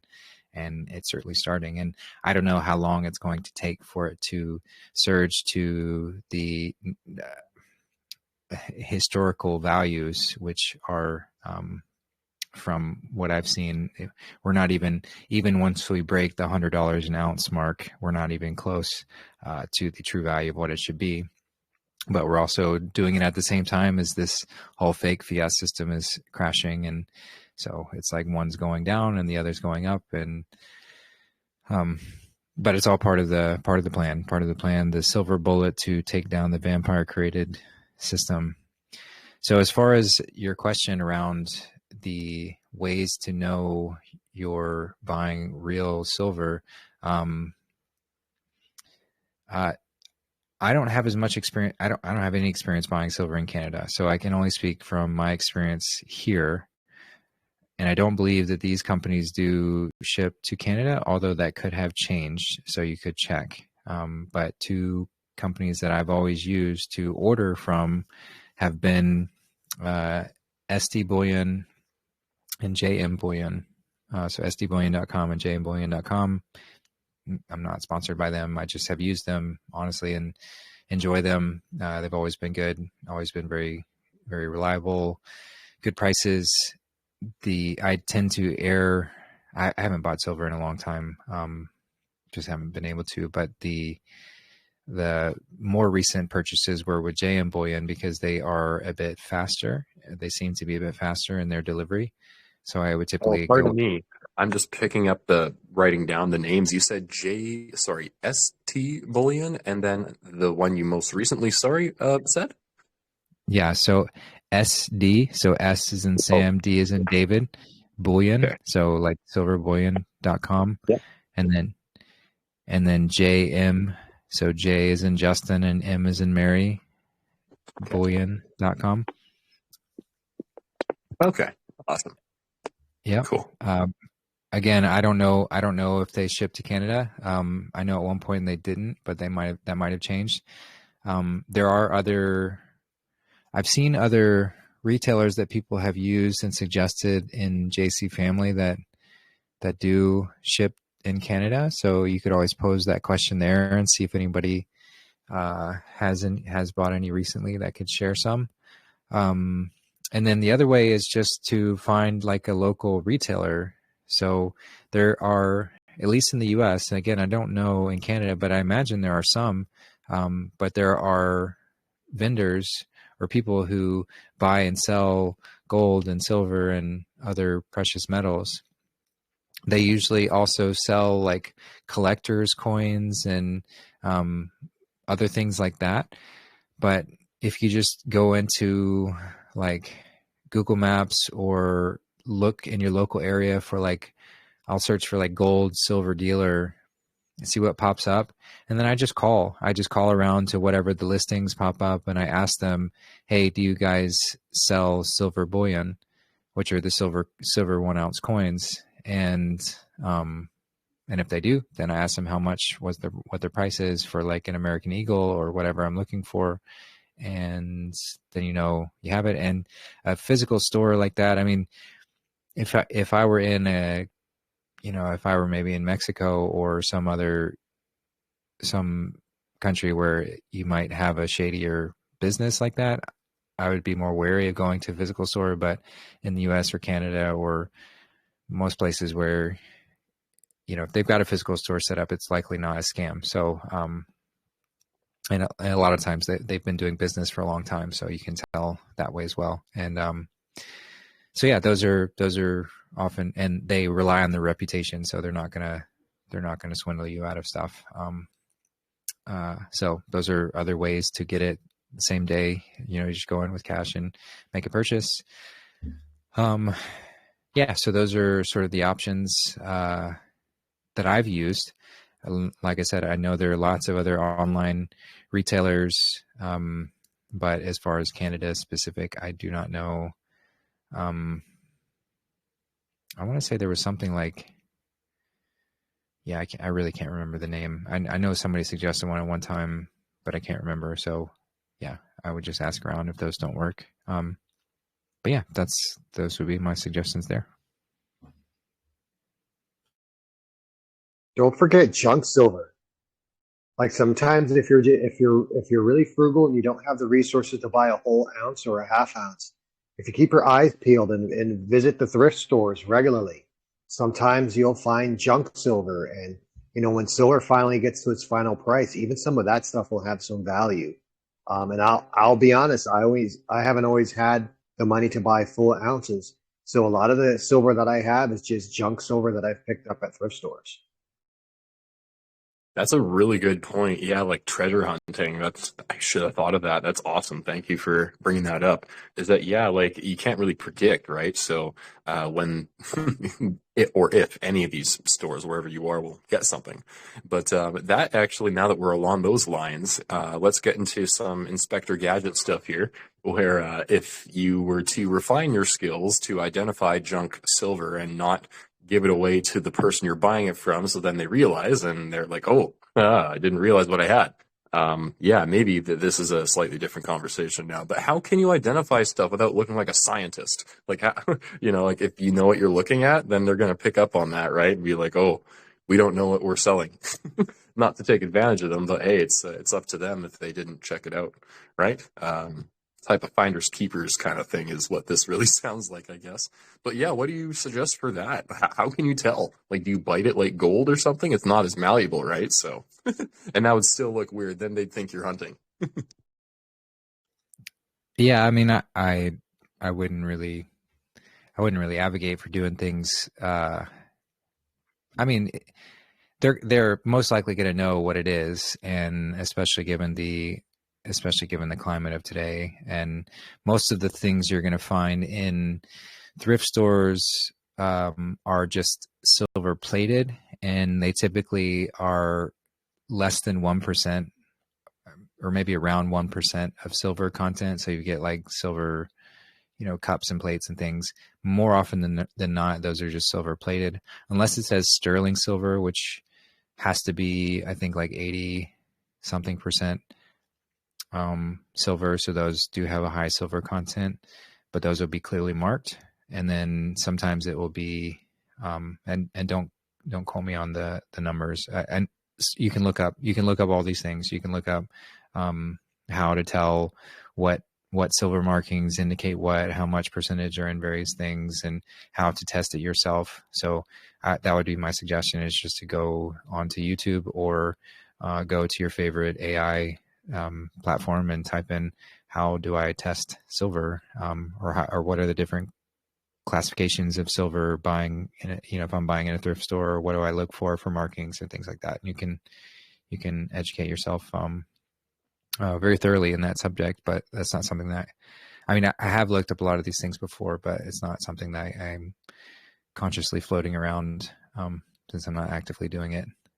But that's just what I do. Whenever I have those kind of questions, I pop it into, I popped it into a search engine, and then I started popping questions into YouTube. And nowadays I just pop it into, like right now I'm using Gemini. I think it's the best as far as an AI chat system. But the answers are very comprehensive and helpful. So anyway, happy hunting. Good luck searching. And that's a great note, Darth, on the junk silver. Yeah, especially in the US.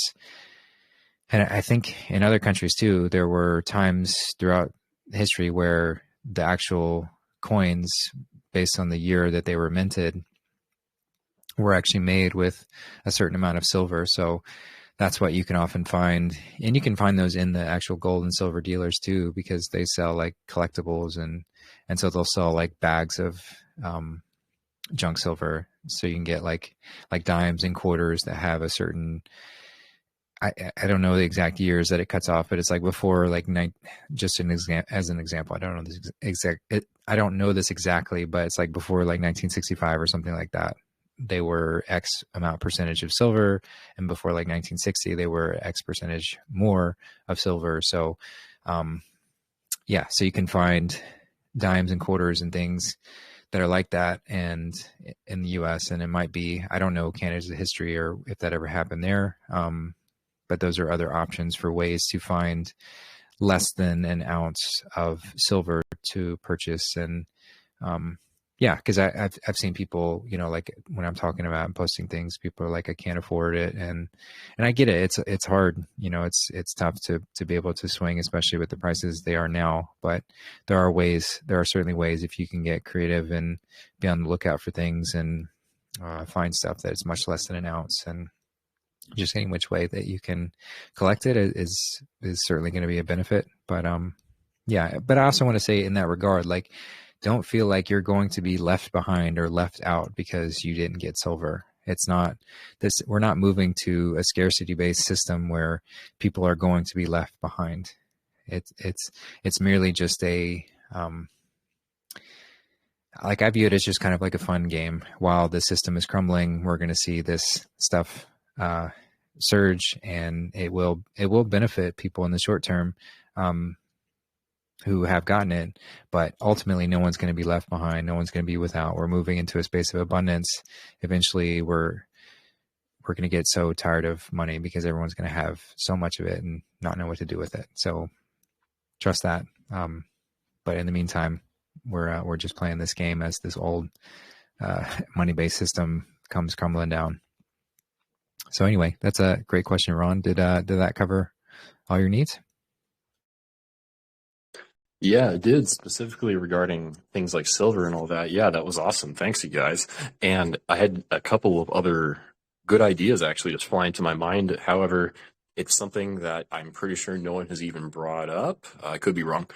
Is not just when it comes to things like gold and silver, but as we know, collectible items, like you just mentioned, coins, particular dated coins that are before whatever, 1965 or not, whatever it is is some are a little higher percentage than others, but there's other items like vehicles, for example, classic collectible cars.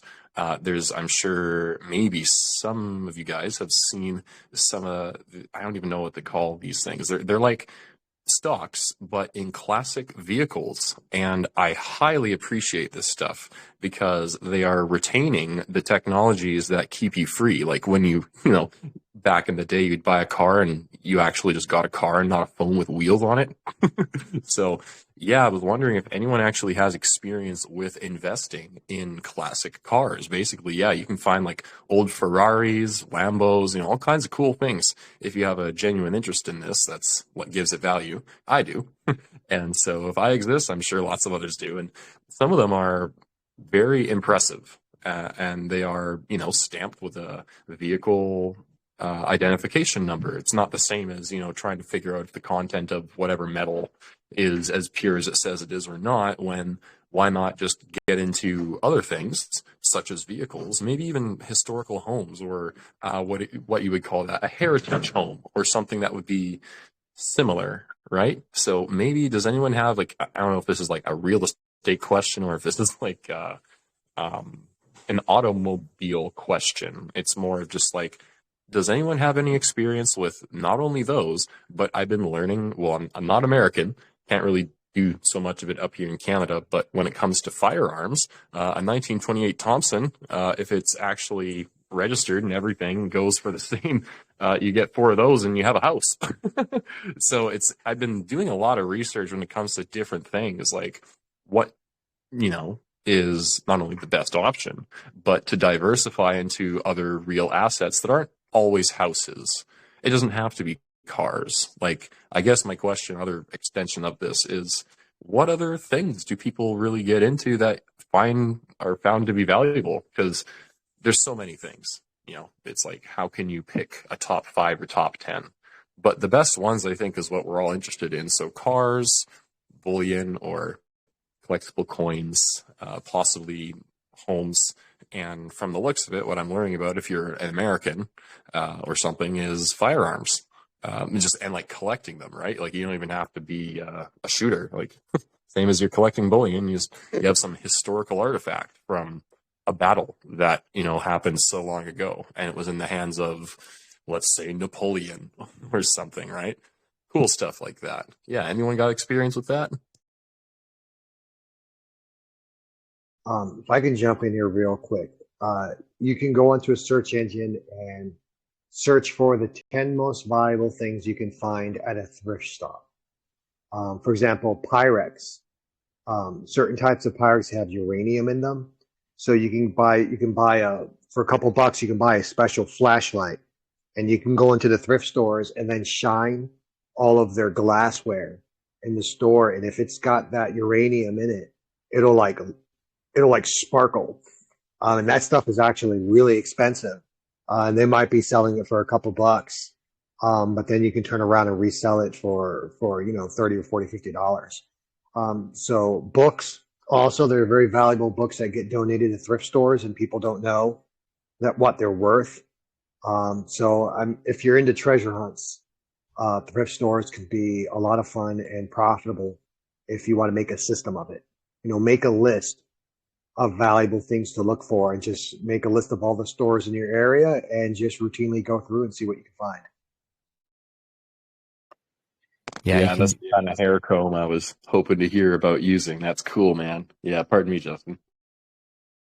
Oh, I was just going to say, you can do the same thing on eBay, you know, even from the comfort of your home, just going through. I mean, I've heard stories about people making really good money doing stuff that way. I've also heard people spending a lot of time and effort and really just like having fun doing it, but not really making that much doing stuff like that. So yeah, just like it's like a treasure hunt. It's no guarantees. But yeah, there could certainly be a way to find some stuff like that. And I did want to mention somebody mentioned Sprott Money. So sprottmoney.com is they sell in Canada. I don't have experience with them, but I have heard good things about that company, so that could be somebody to look into. That's SPROTT money.com. Awesome. Thank you. Yeah, this is a really, really good conversation. I'm loving this. Thanks, you guys.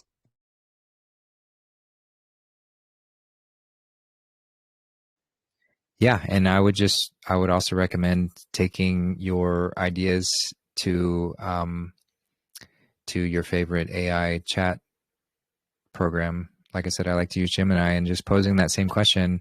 Hey, I've got these ideas about making money doing X, Y, and Z, or even just asking, hey, do you have any ideas on collectibles or things that might be worth pursuing or looking for? And it can give you some very tangible data-based information on what value is and how easy it is to collect stuff and sell stuff in that way. So that would be my suggestion there. Sweet. Awesome. I feel like I'm eating right now. This is deeply edifying. Thank you again.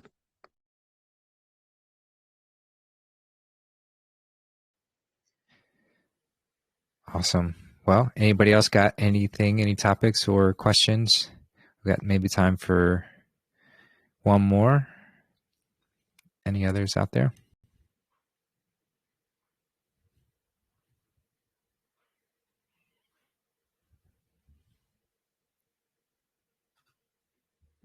And no worries if not too. I have a few other questions, but they might be pretty big topics, so I might save them for another time. So yeah, just another note. If anyone's got any questions or topics or things. Hey, John T, I saw you raise your hand again. I'm not sure if that's an accident, but you're more than welcome to jump in if you like. Can you hear me, Yeah, I can. Oh, Hey. okay. I just all I want to do is I've tuned into you the past year or two on and off. I'm on a job site right now. I live here in Portland, Oregon, and I'm just want to express my appreciation, and I've just been touched by listening to you and Darth, and I think Lila. I'm at a crossroads, and I've always been about music. Darth living in New York. I was born and raised in New York, and I used to go up to. I was recently there about 2 years ago. My family still lives just north of the Bronx, and I used to go up to New Paltz, where there's a Lake Minnewaska, with my guitar, and I'm now 62 years of age, but I've got all these bits and pieces, Justin, that I've written, and I talk to myself. That's what I do. It's been such a pleasure to listen to how you analyze a song, how you interpret a song, and that's it. I just want to let you know that I experienced a lot of love in what I've heard. I tuned in last week. I didn't know how to unmute. It's hard for me to find the time on a job site, but today's one of those slow days. So earlier I tried to get on, and anyway, I'm just gonna less is more. So I need to just quiet myself. And thanks to everybody on the call. It's just that's it. That's it. I hope I can contribute more down the line. I just appreciate all you're doing. I am looking to move east, and a humanitarian project I'm hoping will lead the way. What you've done with Foxhole early on, I guess that was over a year ago, and your involvement with that, and how, and I listened to it, I watched it, and I can't wait for the humanitarian project. That's how I feel. I need to find it. So I'm at that crossroads where I'm heading back east. I don't know where, but I'll keep sharing as I can, and hopefully get some answers. Get quiet with God and nature, and love to everybody on the call.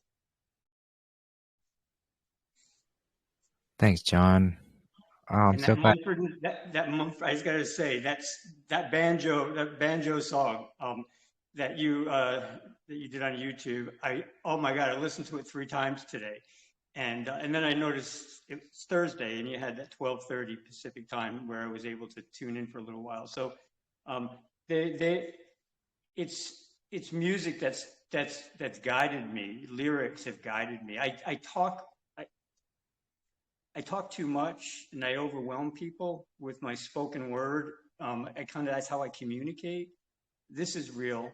I'm not writing a song or writing a poem here, but it's given me so much peace just to listen to how you interpret a song. And I just need to continue listening. Thank you, Justin. Once again, thanks everybody. I better get back to work. Well, thanks so much, John. We appreciate you, and I'm so glad that you spoke up today. It's really good to hear your voice and your frequency, and your appreciation is so well received. Yeah, just a lot of gratitude for your words, and thank you for seeing me. I appreciate that, and I'm glad that the interpretations resonated with you. And John, just a little note: you got to hit that same button again to close your mic. We're getting a little feedback, just for future reference. Okay, let me see if I can do that. Yeah, just on your screen, hit that same button that you used to open your mic. Just tap it. Yeah, I can't find it. I can close it for you, but we could do that. I'll try yeah. to figure it out next time. Thanks. All right, no worries. Yeah, so just appreciate the kind words on and that the music decodes resonate with you, and that's why I'm so excited to keep doing these. And it's like doing these music decodes on this show for the last 2 years, and then bringing that into a new space and kind of doing it in a whole dedicated way. And it's endless. It's absolutely endless. It's like every song that I pick up and try and find the meaning in, it just starts to speak to me, and I get to see more through it, and it expands. And then I start engaging with, I'm really enjoying, like, I'll start the process with the overall themes, and I'll feed those ideas into an AI system, and I ask it to expand on those, and it will just bring it to a whole nother level and draw upon connections and things that I hadn't seen. And then I'm able to talk about that and put it all together. And so it's just so fun getting to share that with people who do appreciate that. And I can't know if the artists themselves are always conscious of these messages that they're inserting into these stories, because oftentimes they're drawing upon poetic influences and other phrasing and symbologies that they've picked up upon, and then just the general consciousness frequencies that they're picking up on. But I can't help but think that a lot of times, if not most of the time, if not all the time, they are very aware of what they are writing, what they are saying, and regardless of the intention, it's begging, it's inviting me to pull it out and to bring it into the space. So I'm really glad that resonates with you. And yeah, I'm grateful to hear from you. And I'll just say that if you want me to get you connected with Jeff and Nadine with the Foxhole, they don't have any major projects going on right now. But I would be more than happy to get you connected, so that whenever you do come out this way, you'd at least have some people to get involved with. They're always looking for more capable, willing people to help out with. Jeff he sends picture updates of all the work that they're doing on his property to establish he calls it, I think he called it Q Camp, the base camp for having a veteran retreat and healing center. It's magnificent, all the work that's gone on there, and it's only just begun. So there's a lot to do and a lot to help out with, and I'd be more than happy to get you involved if you are interested. And that goes for anybody who wants to get physical on helping out with various projects whenever they do come up. Like I said, I don't know any others right now other than Jeff working on that, but I'm sure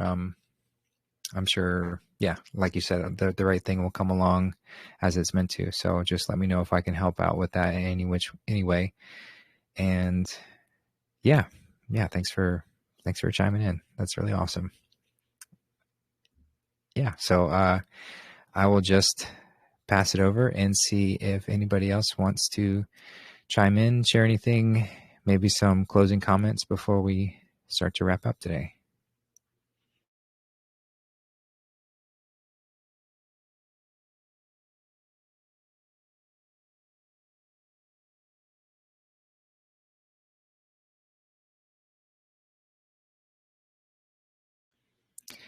All right. Well, I will take that as a sign that we covered all that we needed to today. And I just appreciate all that we did. It was a very, as these always are, they're just such a fun way to spend a Thursday, a Thor's Day, to spend together and see what sort of inspirations and questions come up and what topics we want to get into, and never know which way it's really going to take us, but it's always a fun one.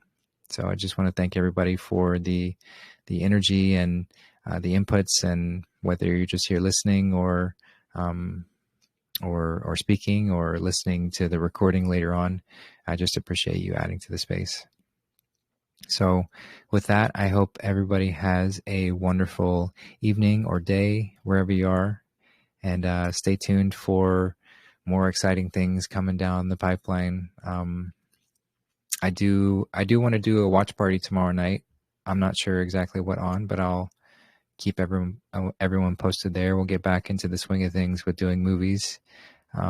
We just finished It Welcome to Derry a week and a half ago, or 2 weeks ago at this point.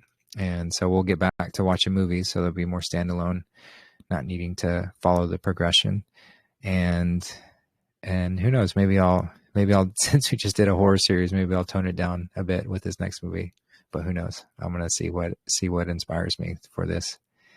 And yeah, so again, sending love and signing off. Take care, everybody.